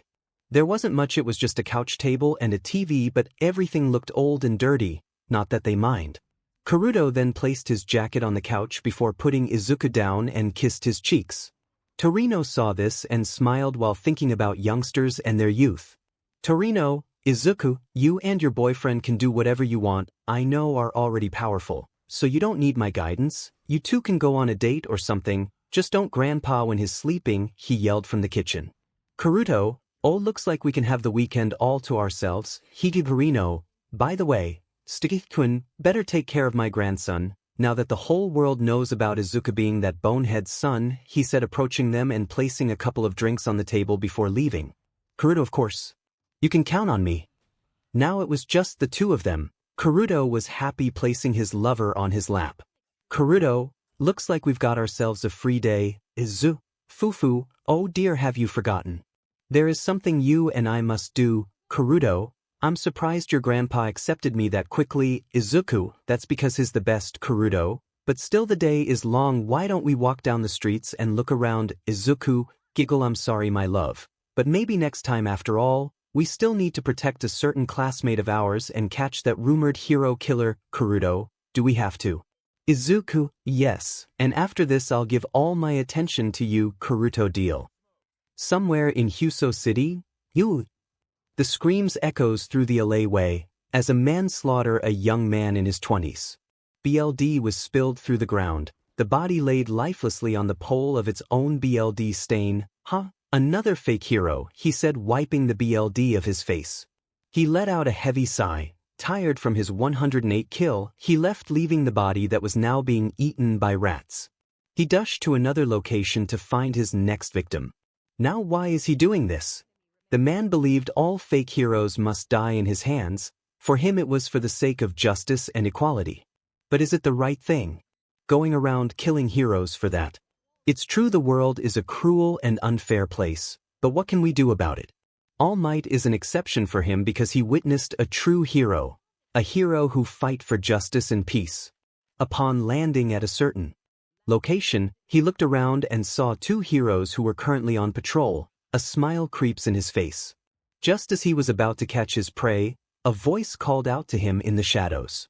Stain expression dropped. He knew exactly whose voice he heard, and apparently Hai is not happy about it. Stain, what now? 𝐻𝐿 smirk, just reminding you about the offer, Stain. For the last time, I'm not joining your crappy villain group. 𝐻𝐿, are you sure? We could destroy the hero society together. Stain, I don't need anyone's help, I work alone. Now if you will excuse me, I still have two preys to catch. He left, landing behind the two heroes, killing them with one swing of his sword. 𝐻𝐿 saw this and smiled before going back to his hideout. As he arrives there, he immediately went inside the basement. There, a faceless man and a doctor was seen checking the bird-like creatures that they were currently experimenting on. The faceless man felt the presence of another in the room, turn around seeing 𝐻𝐿 coming towards them. 𝐻𝐿, I'm back. Ofa, you're back surprisingly early, so has he agreed? 𝐻𝐿, no, he's stubborn, he won't join no matter what I offer. Ofa, oh what a pity, his ability is very useful in our league, but not to worry, tonight we'll show him the power of our league, using all this 𝐻𝐿, he said, referring to the bird-like creatures. 𝐻𝐿, Mr. What about All Might's child? Should we capture him while the city is in chaos? Ofa, no, 𝐻𝐿, confused, Mr. Isn't it better if we capture him? Then we'll have the upper hand on All Might. The man didn't respond, instead he went back on checking the 𝐻𝐿. 𝐻𝐿 was confused, isn't it a good idea to capture him? They now know about All Might's greatest weakness, but why won't his MSTR agree? Truth be told, he sometimes wonders what his emissar is thinking. The man lived for hundreds of years, he knew more things than Nizu. Is he perhaps planning something on his own that he can't even tell? For now 𝐻𝐿 left with a heavy sigh, obeying his MSTR's wish. It was time for him to prepare for their attack. With Izuku, the Ida family waited outside of the operating room. Apparently Tenya, Ida's older brother, was a victim of the well-known hero killer Stain, and now his life is on the line. Several doctors went in and out of the room calling for more doctors and nurse just to salvage the poor hero's life. They hoped he would be saved, they hoped for a miracle. Tenya Ida had the urge to take revenge. He's determined to capture the hero killer. Just as he was about to leave, unexpectedly someone he didn't expect showed up. Izuku walked towards them. Tenya was surprised since he never expected they would meet in a place like this. Tenya's parents saw Izuku as well and couldn't help but felt shocked seeing him. Tenya, Izuku-san, why are you here? Izuku didn't respond as he walked past him, which made Tenya angry by the silence. His parents got up and asked. Tenya's mother, excuse us, aren't you All Might's son? Again Izuku ignored them and kept walking towards the operating room. Just then one of the doctors came out and saw Izuku and immediately approached him. Dr. Izuku. Thank goodness you're here. Hurry, the patient doesn't have much time left. Izuku was immediately dragged inside. The Ida family were trying to process what was going on to have Izuku inside the room where their eldest was being treated. Moments later, one of the nurses came out looking relaxed. Tenya's father, "Nurse, why was All Might's son brought inside?" "Nurse, smile, don't worry, your eldest is in good hands now." Luckily, Izuku managed to heal him before his heart dropped. Tenya's mother, "What do you mean?" "Nurse, well, your son didn't have the chance to live since he was stabbed multiple times in his chest area, and with the amount of BLD he lost, he was sure to die any moment. Not even our best doctors can patch him up. Luckily, Izuku arrived in time to heal him with his quirk. Your son is stable now." The family was stunned. They couldn't believe what they just heard. Soon enough, the doctors and other nurses came out. One of them approached the family. "Doctor, your son will be moved to another room shortly, and you can visit him after. We just need you to sign some papers so can discharge him as soon as he wakes up. There isn't any more problems with his vitals or his physical and mental state now. So he doesn't have any complications when he wakes up." Tenya, "Wait, just dash." Izuku came out. "Doctor Izuku, are you finished? Could you please help us with the other patients as well? We can't entirely heal them, so could you please help us out for a bit?" Izuku responded with a nod before he was carried towards the next patient. The Ida family was being escorted by one of the nurses to the next room where the eldest was being moved to. Tenya mentally set a schedule for him to properly thank Izuku for saving his brother's life, although everything happened so quickly. He'll remember this day for sure. From the distance, Ķežudo was watching the whole thing. He sighed. "Ķežudo, just how many people does he want to stuck? Nighttime has always been the deadliest time. Drag lords, RPs, scammers, murder robbers, and villains strike. But who knows what will happen? People in the night are always asleep, not knowing what was happening during their time of rest. Then it happened, a phenomenon that could never be forgotten." Currently at the police station, Tzukauchi was putting away all the other files on his office, making room for a new one. Apparently more and more heroes are victims of an unknown villain. His team has been trying to figure out just who is this killer. The detective sighs, feeling so lost and exhausted. No matter what he does, he can't put the pieces together. He can't locate or see its appearance because there were no CCTV cameras. Some were destroyed, which made it harder for the detective. Not a trace, sign, symbols, DNA, fingerprint, none. He sat there trying to gather his thoughts, feeling the wave of exhaustion, his eyes closed, tempting him to sleep. He could just continue his investigation tomorrow since it's been a week since he last had a good sleep. But unfortunately his peace was interrupted by his son's voice. "Ķežudo, the old man, go sleep on the couch, not on the chair where you could break your neck," he said, entering the office. "𝐻𝐿eh𝐿, Sai, why are you here?" "Ķežudo, I'm here to help you with your case. What else?" This was shocking. 𝐻𝐿eh𝐿 stared at his adopted son, in fear. No, he cannot get Ķežudo involved at anything the police can handle. Why? Well, Ķežudo just so happens to be worse than villains. 𝐻𝐿eh𝐿 saw how blood-thirsty Ķežudo gets whenever he's involved. He's like a predator hunting prey. 𝐻𝐿eh𝐿, no. Absolutely not. "Ķežudo, come on. I promise I won't go all out this time." 𝐻𝐿eh𝐿, "Ha, that's funny. The last time you said that, a person's guts were slathered to the ground." "Ķežudo, ugh, keep it down, paps, geez. Besides, that person was a murderer. It was only right for him to die that way." 𝐻𝐿eh𝐿, "No matter what the reason, you can't kill anyone like that." Sigh. Ķežudo rolls eyes, "But this time I'm positive I won't do it again." 𝐻𝐿eh𝐿, "Forget it. Aren't you supposed to be with All Might's child?" Ķežudo, "Izzy is too busy helping out at the hospital, and he told me I should help you with your work." 𝐻𝐿eh𝐿, "Huh. I thought you were supposed to be at a hero's place for your hero training." Ķežudo, "We are. That old Gramps is actually Izuku's grandfather, so he let us do whatever we wanted to do. His name is 𝐻𝐮𝐿." 𝐻𝐿eh𝐿, "Well, I'm not surprised. All Might was trained under him when All Might was still in you." Ķežudo, "Exactly. Now you're looking for this infamous hero killer, right?" 𝐻𝐿eh𝐿, "Yes, but I won't get you involved in this." Ķežudo, Man, paps, can't you give your bored son a job?" 𝐻𝐿eh𝐿, "No, and that is final. I can't keep on covering up you're doing." Ķežudo, Then how about this? If I catch that hero killer without killing him, then, well, you raise my allowance." The father stared at him once again. "Ķežudo, I want to have enough for me to take Izzy out on a date." 𝐻𝐿eh𝐿, what about your reward when you go on a mission? Q-𝐮𝐬, I was planning to save it all to buy a beach house for me and Izzy, and a retirement home for you, 𝐀𝐮𝐭𝐡𝐨𝐫. Ha, very funny, thinking about it. 𝐀𝐮𝐭𝐡𝐴 was slightly hesitant, but what can he do? Even their skilled members can't figure out about this hero killer's location.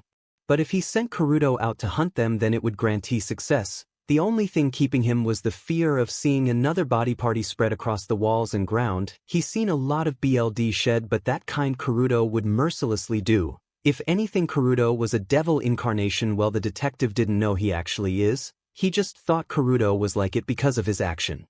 𝐀𝐮𝐭𝐡𝐴, fine, I guess I'll agree. Q-𝐮𝐮𝐬, then I'll go now. 𝐀𝐮𝐭𝐡𝐴, wait, you're leaving already? Q-𝐮𝐮𝐬, yup, I want to get this done before Izzy finished his volunteering work so I could spend time with him. Welp, see ya. He left. 𝐀𝐮𝐭𝐡𝐴, sigh, I don't know if that was a right decision. Doctor, thank you so much for helping us out, Izuku. Truly appreciate it, the doctor said while giving Izuku a bone-crushing hug. By now it was the afternoon for our little angel. Wandering inside the hospital, he noticed so many patients smiling with their loved ones. As such, Izuku felt happy seeing the happy faces of all living things surrounding him. He thought for a moment, but then he shrugged it off. Not all things are corrupt by evil and greed, though he left it. He smiled to himself upon thinking about it. Eventually Izuku walked out of the hospital smiling ever so sweetly. He stared at the clear orange-red sky and began to mesmerize its calming color. He then looked down and began making his way towards who knows where. His instinct was taking him walking through the streets. Izuku felt a bit empty cause well, he missed Q-𝐮𝐬, he missed his lover. With all the people walking past him, they were like blurry mist. He felt alone with all human emotions staring at him like shadowed figures with different colors. He could feel them. Sadness, happiness, despair, pleasure, lust, envy, wrath, anger, pain, love. They were all watching him, and yet he remained calm. After walking for a while, he finds himself at the playground sitting on the swing. He watched as the kids got picked up by their parents leaving the place. As such, it made Izuku smile. It was a joy to see innocent, pure things go about and be happy. It was a pleasure to the angel. But his smile faded when a figure stood in front of him blocking the afternoon light. Much to Izuku's displeasure, leaves were being swept by the strong wind. Izuku looked up, facing a faceless man with a grin across his empty face. It was silent between the two, and not person was around to witness them. Then Izuku began to spoke. 𝐻𝐿, oh dear, mister, you don't have a face, he said, tilted his head to the side. 𝐿, smirk, yes, apparently is my appearance displeasing, child. 𝐻𝐿, fufu, not at all, mister, I find it charming instead, he said, putting his hands together. 𝐿, I'm flattered. The angel itself think of me as charming. It became silent once again as the two give each other a dark stare. Izuku smiled while standing up.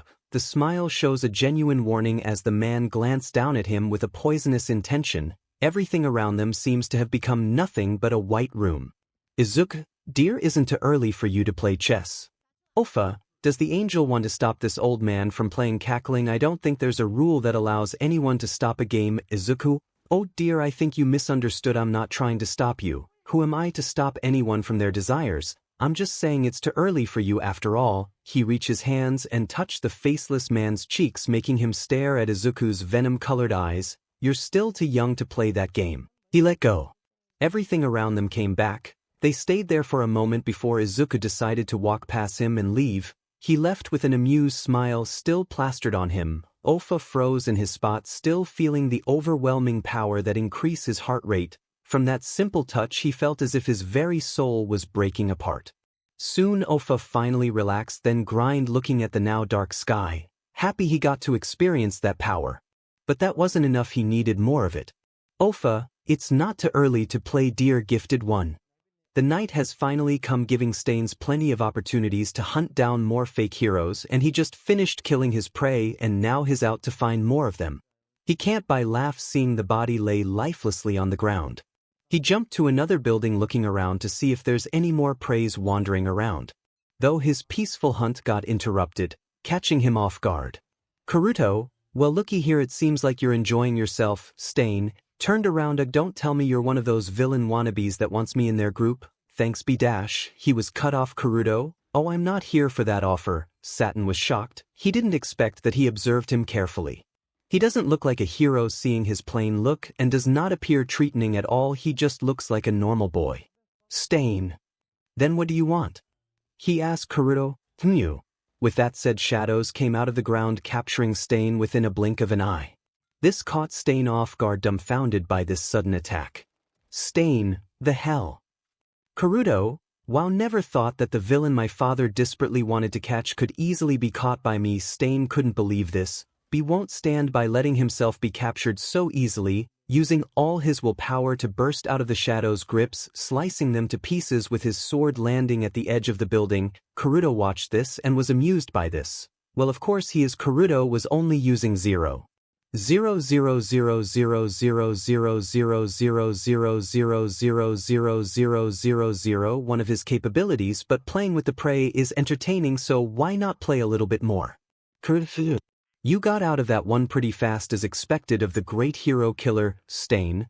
Who the hell are you? 𝐾𝐮𝐿, how rude of me. Name's 𝐾𝐮𝐿, son of the infamous detective 𝐀𝐮𝐭𝐡𝐨𝐫. Pleasure to meet you, he said with sarcasm. 𝐮𝐿, TK, a detective child, let me guess you're a wannabe hero to 𝐾𝐮𝐿. No, not exactly, I mean being a hero is too childish, but here I am being forced to go to a hero school, poor me. 𝐮𝐿, you dash 𝐾𝐮𝐿, but anyway I want to catch you so my old man could give me a raise, so no hard feeling, right? But I also want to have fun, though I can't exactly kill you, so please keep me entertained. This angered the hero killer. He can't believe a mere kid almost caught him and now humiliating him. He's going to regret underestimating him. 𝐮𝐿, I'll kill you. Burst. 𝐒𝐮𝐴. He yelled from his lab. Moments later, 𝐒𝐮𝐴 hurriedly run down towards his 𝐒𝐮. He flinched seeing his 𝐒𝐮 smiling like a madman, even worse than his.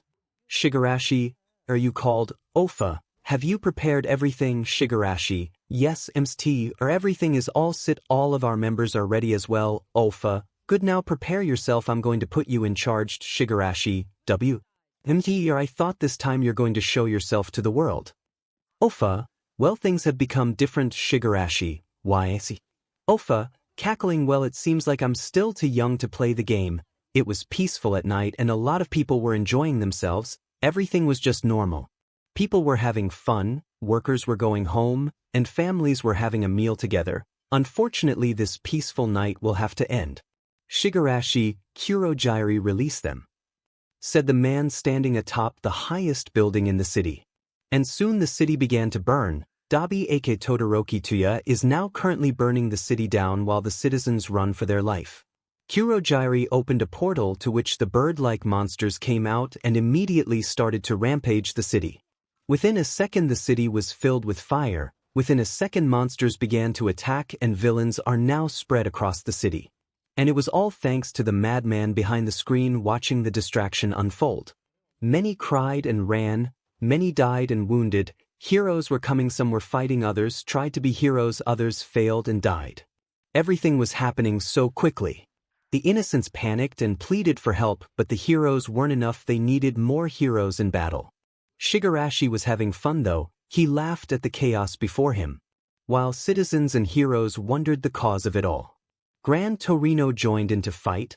All Might had been informed and immediately run towards the city, worried about both the people and Izuku's safety like a good hero/father he is. Even the UA staff including Nizu and RG were coming. All Might dialed 𝐾𝐮𝐭𝐡𝐨 number, his fear was building up inside him for his son's safety. 𝐾𝐮𝐴 answered in the middle of the evacuation area for the citizens. All Might, ring 𝐾𝐮𝐭𝐡𝐨, is Izuku with you? 𝐾𝐮𝐴 answers no, he's not. All Might, what? 𝐾𝐮𝐴, ugh, you're going to make my ears bleed. Don't worry, that little angel is strong, he can take care of himself. All Might, are you serious right now? 𝐾𝐮𝐴, I need to go, there's still some citizens that need help. He hang up. By now All Might was running at full speed. He mentally cursed at his former mentor for not watching his son. Meanwhile 𝐾𝐮𝐴 was still currently playing with 𝐮𝐻. The poor villain had gone tired after chasing our devil endlessly. 𝐾𝐮𝐴 acted bored upon watching the villain take a breath. He thought about how weak he is, he wasn't even being a slight serious, and now the almighty hero killer is now breathing like an animal. While waiting for the villain to get up, 𝐾𝐮𝐴 looked to the side and saw the city burning. He hums unfazed by it. although he did wonder about Izuku. 𝐮𝐿𝐿. I'm not even breaking a sweat, let's play some more before I take you to my old man. With that said, 𝐻𝐻 summoned another great shadow. Pinning 𝐮 down on the ground on his knees, he let out a painful scream. 𝐻𝐻, well, as much as I would like to end your life, my old man said I shouldn't, so I'm just going to torture you until you pass out, he said with a big grind on his face. 𝐮's shadow was twisted and so does his body. 𝐮's screams of agony was enjoyed by the boy. Oh, how he loved to hear the painful screams of a man worthy of hell. It didn't take long enough for 𝐮 to turn blue and pass out. 𝐻𝐻 was very pleased with it. He was ready to take him to the detective for his reward. But seeing as the city has been burned, he was thinking of watching it for a moment and see what will happen. Now a vision of Izuku began to cloud his mind once again. 𝐻𝐻, I wonder what my love would do this time, he cackled. Back at the city, more than 10 heroes were battling against one monstrous creature, and surprisingly one of them happens to be one of Class 1A students, using his explosion to try stop the thing, acting all high and mighty. Unfortunately, all of his attacks are pointless. Of course it is, how could he even defeat a monster? Some of the other UA students were all helping out, either fighting or getting the people to safety. Endeavor's child was doing great though. He managed to trap some of the creatures in ice for a moment or even burning them a bit. Other pro heroes, including the UA staff and All Might, were fighting villains and monsters all at the same time. Poor All Might had to run around in the big city looking for our little angel while taking down some villains and saving civilians. He became desperate. After all, no parent would ever stand losing their child even if they are very much capable of protecting themselves. All Might, Izuku. 𝐻𝐻 grinned widely, seeing as the city became his greatest show. Everything was done accordingly to what his MSTR had told him. It's a shame he couldn't join him to see the view. 𝐻𝐻, 𝐻𝐻 did the or told you why he couldn't go out. 𝐻𝐻, no he didn't, 𝐻𝐻. That's strange. 𝐻𝐻 was looking forward to this day. I wonder what made him change his mind. The two look back at their mess they created. Yes, today was supposed to be the day the Almighty One for all was going to reveal himself. This mass distraction was for the world to fear him. Izuku, oh my, you two seem to enjoy yourself. Both villains turned around in surprise and saw Izuku standing a few meters away with a genuine smile. The two immediately recognize him. 𝐻𝐻 smiled. 𝐻𝐻, what's this? The famous child of the #1 hero is here, trying to act like a hero and try to stop us now. Izuku, oh dear, I think you're mistaken, child. His voice held a venom as he spoke. 𝐻𝐻 was said, for being called a child. 𝐻𝐻 was observing Izuku. He had heard many things about him, even the quirks Izuku has. 𝐻𝐻, you're mocking me, aren't you? Izuku, I'm not. Just because I look younger doesn't mean I'm not older, dear. Honestly, you're quite pitiful. It's no wonder you choose such a dark path. 𝐻𝐻, you dash. 𝐻𝐻, stop, we should retreat. 𝐻𝐻 was taken aback. He opened his mouth to protest, but suddenly he felt something strapping him. He looked down and saw he was being held down by crystal-like chains. So did 𝐻𝐻. Izuku, I'm sorry, but children like you shouldn't make a mess like this. You're both punished. Izuku made a smirk that got 𝐻𝐻 even more angry. 𝐻𝐻 tried to make a portal, though somehow he can't use his quirk as if it was restrained. He looked at Izuku, who was staring at him as if he knew what he was thinking. 𝐻𝐻's eyes went wide. He was not mistaken, he really can't use his quirk. It didn't take long for 𝐻𝐻 to notice as well. 𝐻𝐻, just wait until I get my hands on you. Our little angel approached them and reached both hands to touch their checks. Izuku, the two of you are truly pitiful. I wish to help you, but I can't interfere with the heavens, so all I can do is pray that you both will choose a different path now. The moment he said that, they were both teleported back at their base. Izuku let out a soft giggle, being so happy for some reason. He gazed up ahead and saw the city burning. His smile turned to a frown. He didn't like the mess and thought of a solution to solve it quickly, but he was having second thoughts. He isn't sure if it was time to use it, since this was only a small mess unlike the ones in his previous lives. Izuku, oh dear, what should I do? Meanwhile, the two villains were still chained, struggling to get out. 𝐻𝐻 was pulling a tantrum. 𝐻𝐻 was silent, thinking of a way to get out since they can't actually use their quirks. They were inside their hideout, but one was there. Just then, One for All showed up from behind them and released them. Shigarashi saw him and let up. Shigarashi, sir. All my dash, 𝐻𝐿, Shigarashi, you did a great job. He cut him off, patting his head. Kurojiri, no mt, or we let ourselves be captured by All Might's child, 𝐻𝐿. Exactly, you did a great job. Now the two are confused. Shigarashi, I don't understand. 𝐻𝐿, haha, everything is exactly according to plan. Soon I'll finally witness the true power of the gifted one. He was cut off by a light that the big screen was showing. 𝐻𝐿 watched the TV with a big grin on his face. This is it. Kurudo teleported inside the police station where the entire police force, including his father, were in a panic because of the sudden attack on ――― City. Kurudo, old man, I captured him. He yelled, which caught 𝐻𝐿 attention. The detective froze, stunned to see the infamous hero killer over Kurudo's shoulder pass out. Kurudo throws stain on one of the police. Kurudo, as promised, I didn't slaughter him. 𝐻𝐿 was still shocked. Kurudo, I'll get going now, I'll get my allowance tomorrow. He turned to leave, but then 𝐻𝐿 snapped out of it.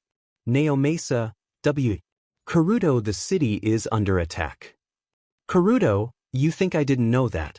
Why are you panicking? It'll end soon, so don't bother going there, old man. 𝐻𝐿, hold on. Kurudo. It was too late. Kurudo already left.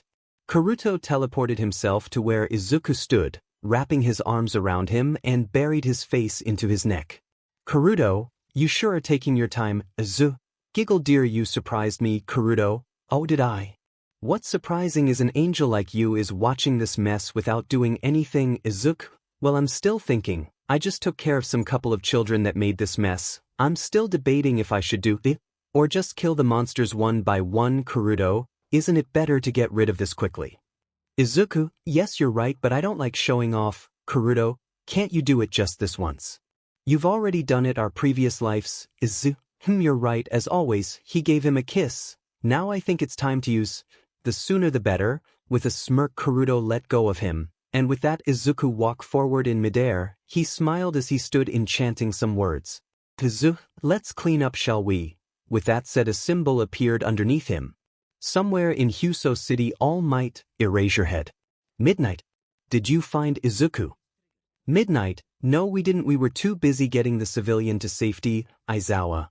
I called Hisashi. He said he didn't find him either. All Might, no, where is he? The poor father broke down on his knees. Both heroes were trying to comfort him. They were all worried for Izuku. Where could he have gone? What is that?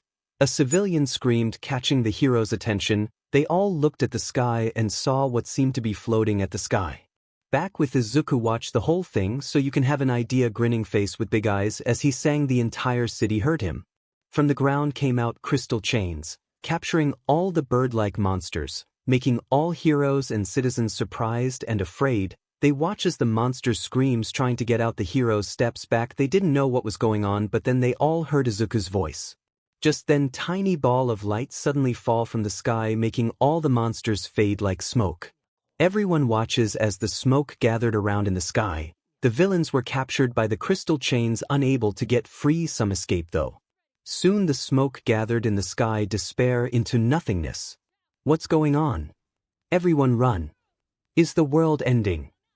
Mama. Everyone hide, we fade too. It didn't take long for people to run, seeing how the monsters despaired, but Izuku's voice still rang through the city.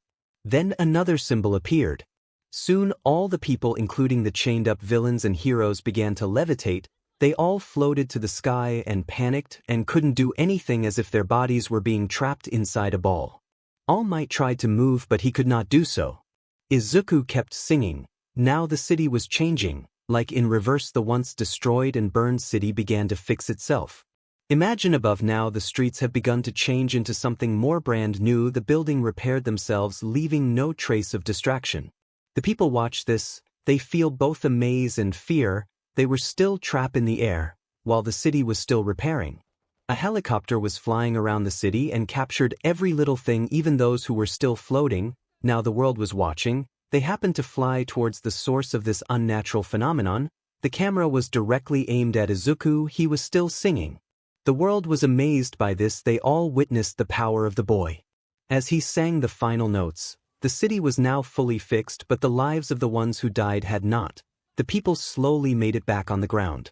They were all skeptical upon seeing their city. Izuku stopped singing and the symbols despair, but he was still standing in the air.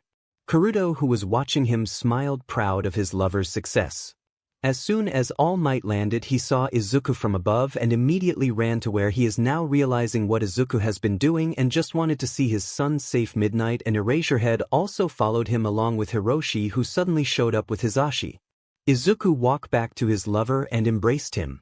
Izuku, did I do a great? Ķirūdo cackled. Yeah. He leaned down and kissed his head. You did good, love. Things aren't working out for the staff of UA. Because of the Ḥuso City incident, many reporters were gathered outside of the gate, wanting to interview our beloved angel for his incredible display of power, and of course the father wasn't happy about people bothering his son, so they hid inside UA, with the world's top-level security. Ķirūdo, on the other hand, was given a reward after catching Stain. Though Naomasa felt proud, Ķirūdo still made the villain pass out in a coma state, so they can't interrogate him yet. Class 1A came back after a 2 weeks worth of break time. They maintained cold and distance from Izuku, Ķirūdo, and Hiroshi, especially now that they witnessed their strength. But there were times Todoroki would often say hi to them, mainly to Izuku, and sometimes to Hiroshi, who he secretly finds attractive, smirking face. Currently they were seated inside their classroom listening to Aizawa's lecture. Izuku and Ķirūdo, however, was not present at the moment, since 𝐻𝐻𝐿 personally called them to his office with Midnight and All Might. 𝐻𝐻𝐿, Izuku, you already know why you're here, correct? Izuku nodded. 𝐻𝐻𝐿, I didn't know your quirk could be that powerful. Not only did you show this to the entire world, but you've also made yourself a target of other villains. Izuku. Sorry, he whispered. 𝐻𝐻𝐿, and you, 𝗧𝗟𝗘, the entire military force are praising you for catching the infamous hero killer. Well done, but I'm not pleased with you. I just so happen to know about your past achievement, making you have the title of Bloody Demon, Ķirūdo, and the problem is, 𝐻𝐻𝐿, we can't accept a demon like you. Ķirūdo smirks upon hearing this, which catches 𝐻𝐻𝐿 by surprise. Ķirūdo, you think I wanted to be here? Hell, I was forced by my old man so I could learn to be more merciful, and he thinks that could stop me. The only reason why I'm staying in this place is because of this angel over here, he said, holding Izuku's hand. Almith, young 𝗧𝗟𝗘, please get your hands off my child. Ķirūdo, what if I don't? Are you going to Texas smash me? Haha, Izuku. Ķirūdo. 𝐻𝐻𝐿, enough. My point is, you two have become a symbol of threat and power to everyone's eyes. Even news broadcasters from different states came at our school just to catch a gleam of you two. Especially you, 𝗧𝗟𝗘, you're the definition of a demon. Izuku, we have told you many times to not use your full quirk. Izuku, I wasn't even using 2% of my power, sorry uncle. 𝐻𝐻𝐿, sigh. Izuku, please be more aware next time. Now let's think of a way to calm down the situation. Midnight, Izuku, 𝗧𝗟𝗘, you two can go now. With that the two left, after Izuku gave his father a wave. Midnight, 𝐻𝐻𝐿, what about the plan you mentioned before? 𝐻𝐻𝐿, alright, I plan to have a dorm system for UA students only, but the issue is how do we convince the parents? All Might, how about me and Aizawa will go to each student house and talk with their parents?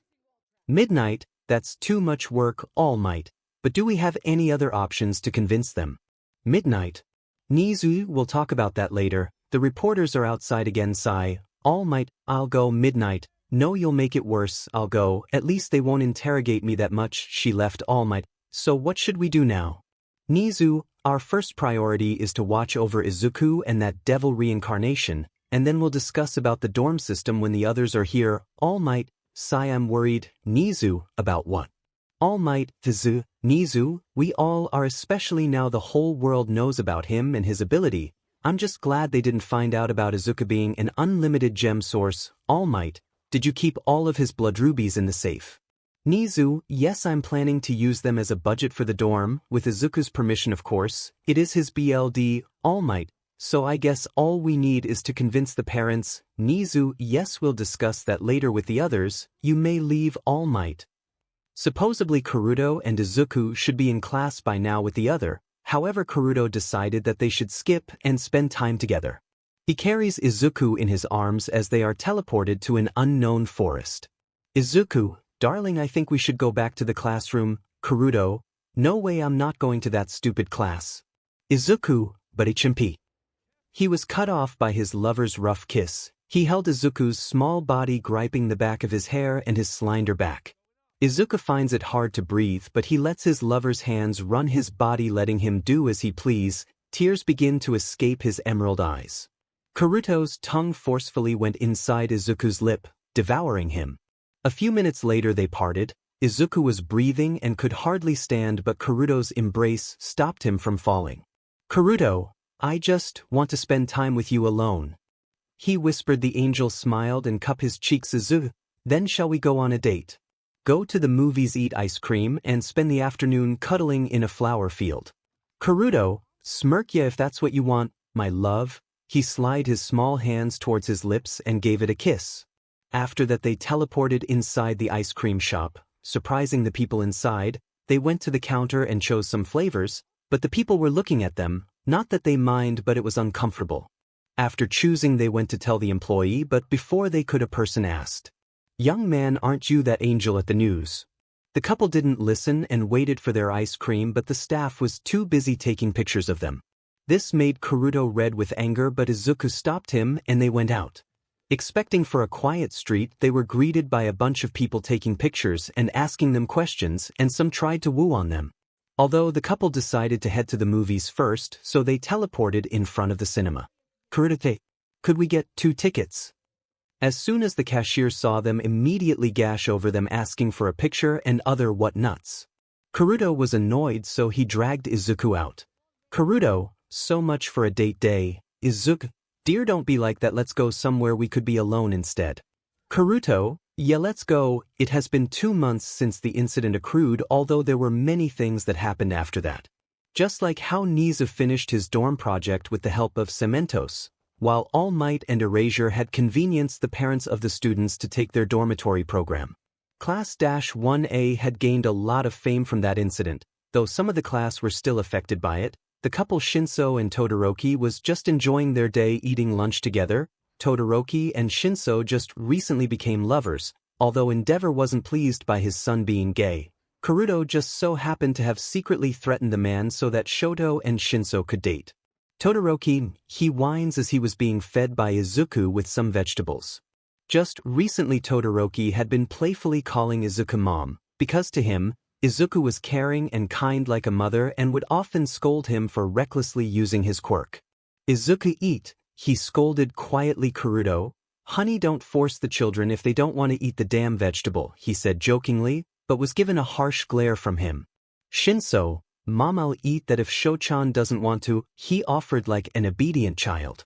Izuku, no, Sho, eat, he commanded. At that moment Shoto finally gave in and ate it, but then met with an unpleasant look of disgust.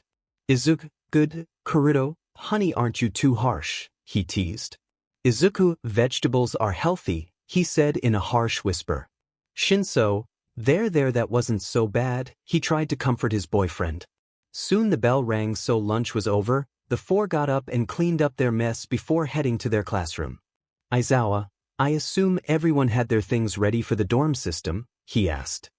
Hi. Everyone was excited for their new dorm system. It was a new experience, and they are sure they are protected by the school. Aizawa, good, tomorrow I expect all of you to come at 8 a.m. so we can arrange you all in your assigned rooms. The room went noisy as the students went chatting to their friends about how exciting the dorm system will be. That topic wasn't so fun for the 4 people at the back though. Kuruto, I can't have my alone time with my angel. Todoroki, so many people in one building, it's so annoying. 𝗫𝐿, goodbye, good night's rest. Izuku. He pouted under his scarf. Kuruto looks at Izuku with such an affectionate gaze and smiled. The way the wind blows his appealing jade-colored hair and how his emerald diamond eyes sparkle, a small petite angel, something so gorgeous yet deadly in way only the heavens and Kuruto can define. If only the heavens and the underworld hadn't cursed them, the two might have been living eternally somewhere only they can claim as theirs. But no, for a demon like Kuruto, a sinner from the underworld, to wrongly captured the heart of a pure angel. Kuruto wondered, what if he hadn't met Izuku? What if he never stepped foot at the boundary?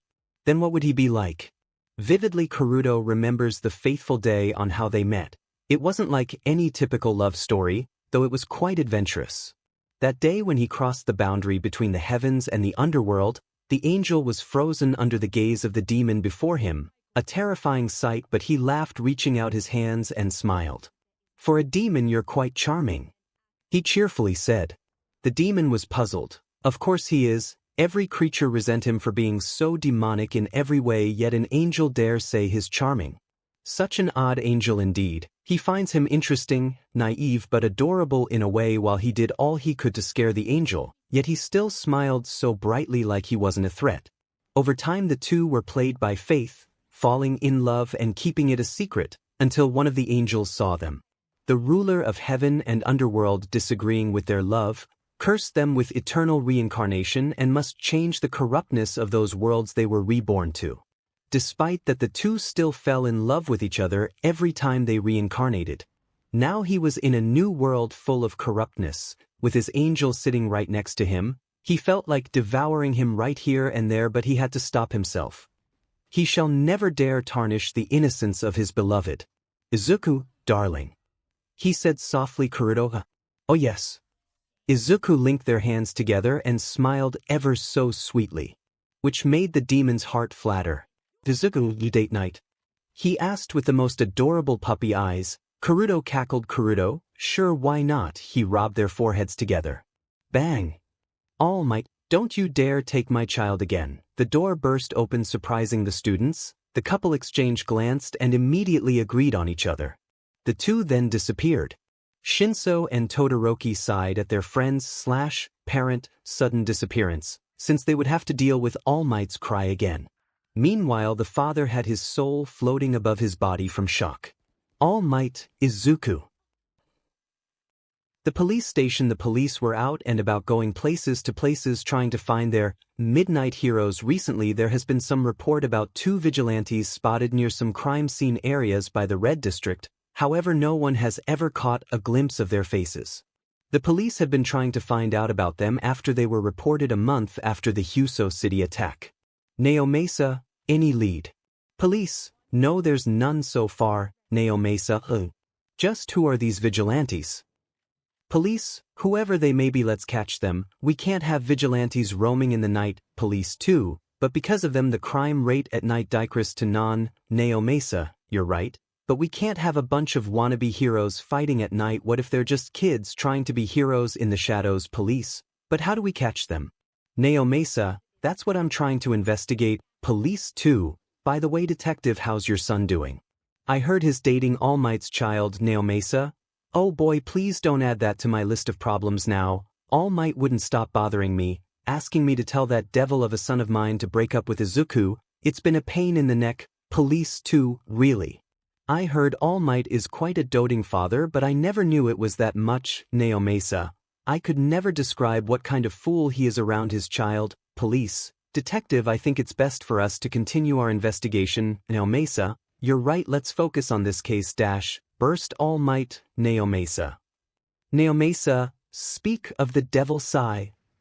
𝐻𝐻𝐼: my love, I sometimes forget you're quite a scandalous little thing, he said, giving him a small pick in his cheek. 𝐶𝐻𝐼: oh dear am I, he said teasingly. 𝐻𝐻𝐼: how devious are you, still an angel? I might devour you if you aren't any. 𝐶𝐻𝐼: sorry dear, shall we head out now? 𝐻𝐻𝐼: of course, the night is a perfect hour for a date after all. 𝐶𝐻𝐼: yes dear, it was a perfect night indeed, walking side by side through the Bridge of Paris as the light of the tower illuminated throughout the city, their hands entwined as they enjoyed each other's company. That evening was filled with love. They laughed together, danced together, and ate together. It was perfect. It was like they're the only one left in the world and no one else. How they held each other close, slowly dancing under the moonlight floor. It was as if the world was only meant for them. Then it was finally time for them to rest in an inn, since it was midnight in Paris. By now All Might is probably still throughout the entire Japan to look for them. All Might was basically crying while looking for his son, thinking of how a demon child like 𝐻𝐻𝐼 would do to his innocent son, and frankly he isn't. 𝐻𝐿𝐿 was trying to call his demonic son many times just to stop All Might's tantrums, but there was no response. Japan is in a whole lot of chaos now. Oh, how will dear 𝐻𝐿𝐿 deal with this? Izuku lied down onto the mattress, resting his head onto Karuto's chest. They were reading a book together with a lamp lighting the entire room. They were both at peace. Karuto couldn't help but admire the small figure in his arms, glassy jade hair, emerald diamond orbs, soft pink lips, and smooth pale white skin, a magnificent being so pure and delicate. He thanks the heavens every day for creating such a treasure. It was sure enough that he was the luckiest man in all of creation. Karuto, Izzy, whispers, gently kissing his delicate hand. Izuku, yes, he replied with a smile by instinct. Karuto took Izuku's book and placed it on the table, wrapping his arms around him. This act made Izuku giggle but snuggle close to him. The demon boy placed a soft kiss on his forehead.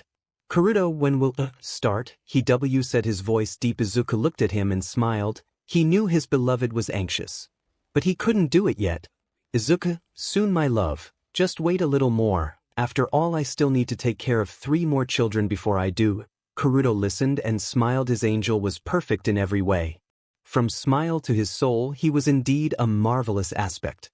Karuto, all right, I trust you, my love. That night in Paris, they both embrace each other, feeling content by their shared feeling of warmth. Meanwhile, All Might, my baby, where are you? 𝐻𝐿𝐿, oh gods.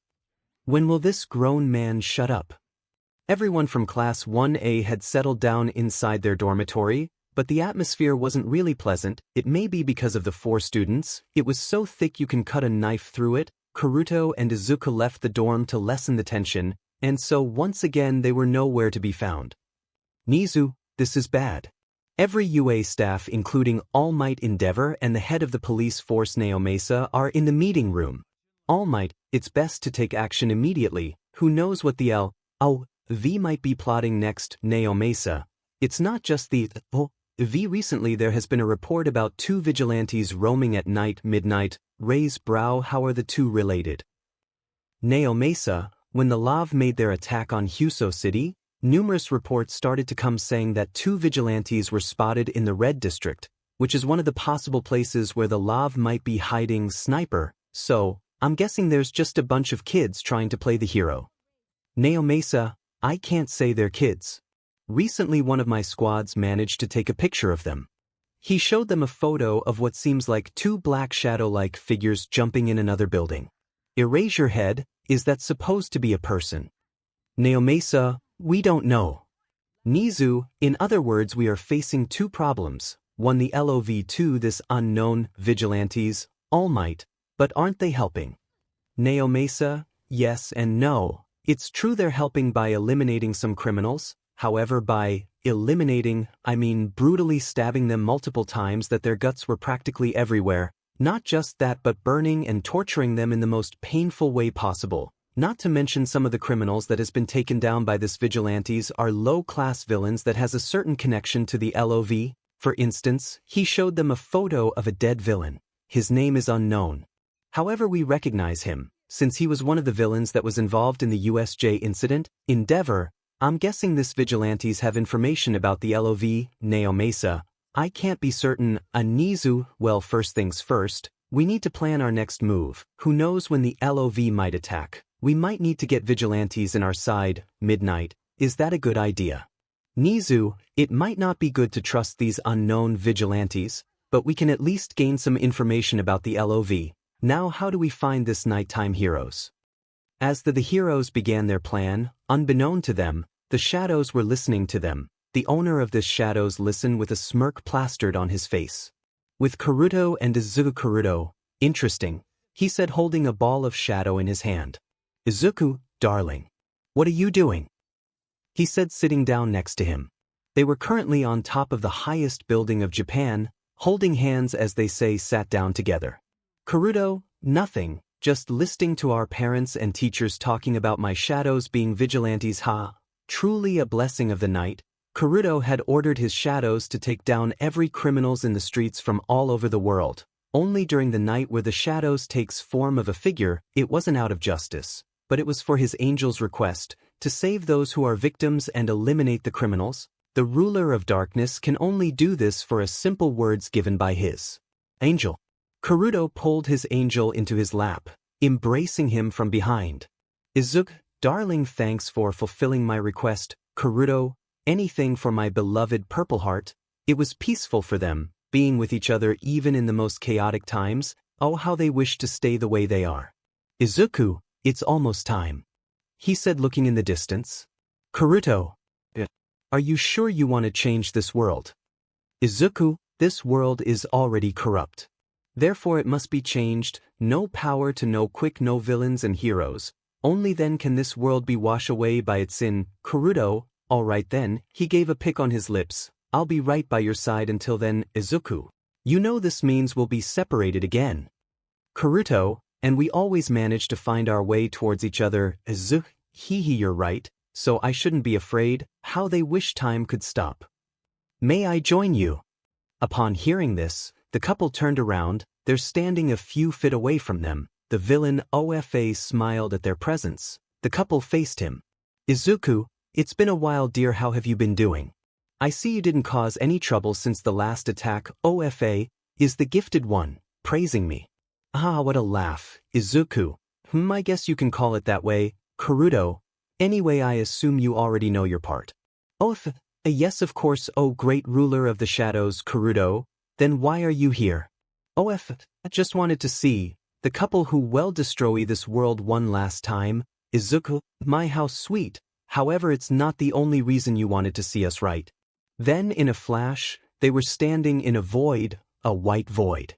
Amused, Ofa laughed. Oh, how unfortunate of me, to think the gifted has already known my intention. Ķirūdo, speak. Oh, cackling, actually I have a request to the two of you. Izuku smiled, knowing full well what he wanted. Izuku, you want to go back to your own time and destroy the existence of Quirks. Ofa. Izuku, well, honestly, you don't come to us and make that request. This is part of the change that I will make. Oh, cackling, that's good to hear. Ķirūdo, anything else? Ofa, no, this is enough. They came back to the original world.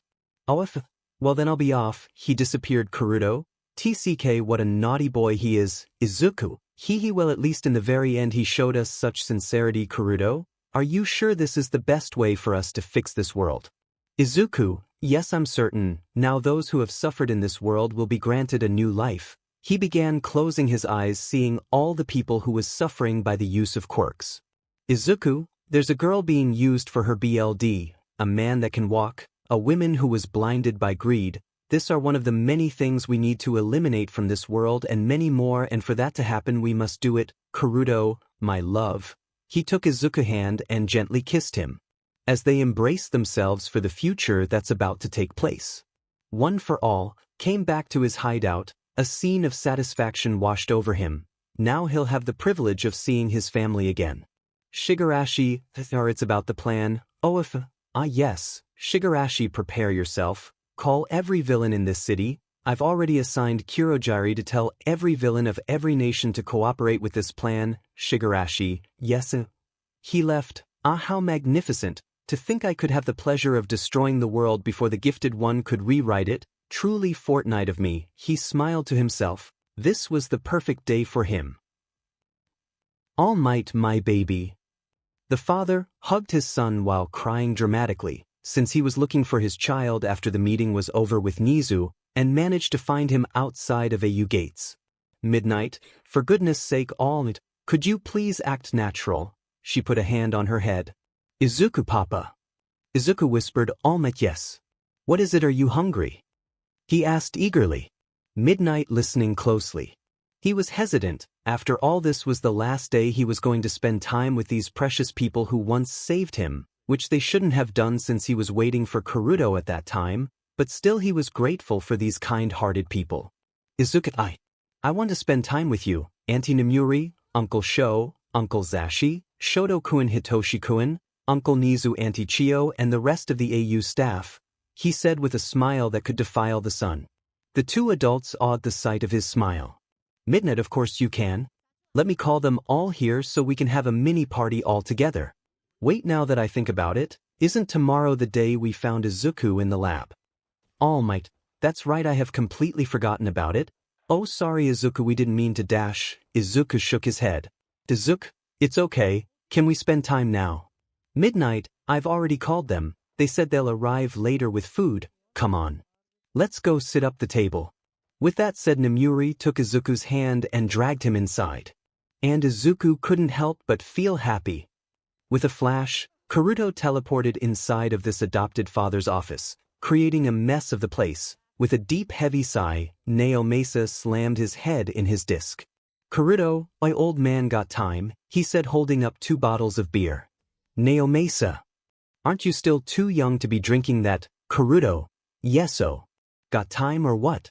𝐻𝐿𝐴, sigh fine, I need to clear my head anyway. He lazily took the bottle from his hand and let क़urudo teleport both of them to the rooftop.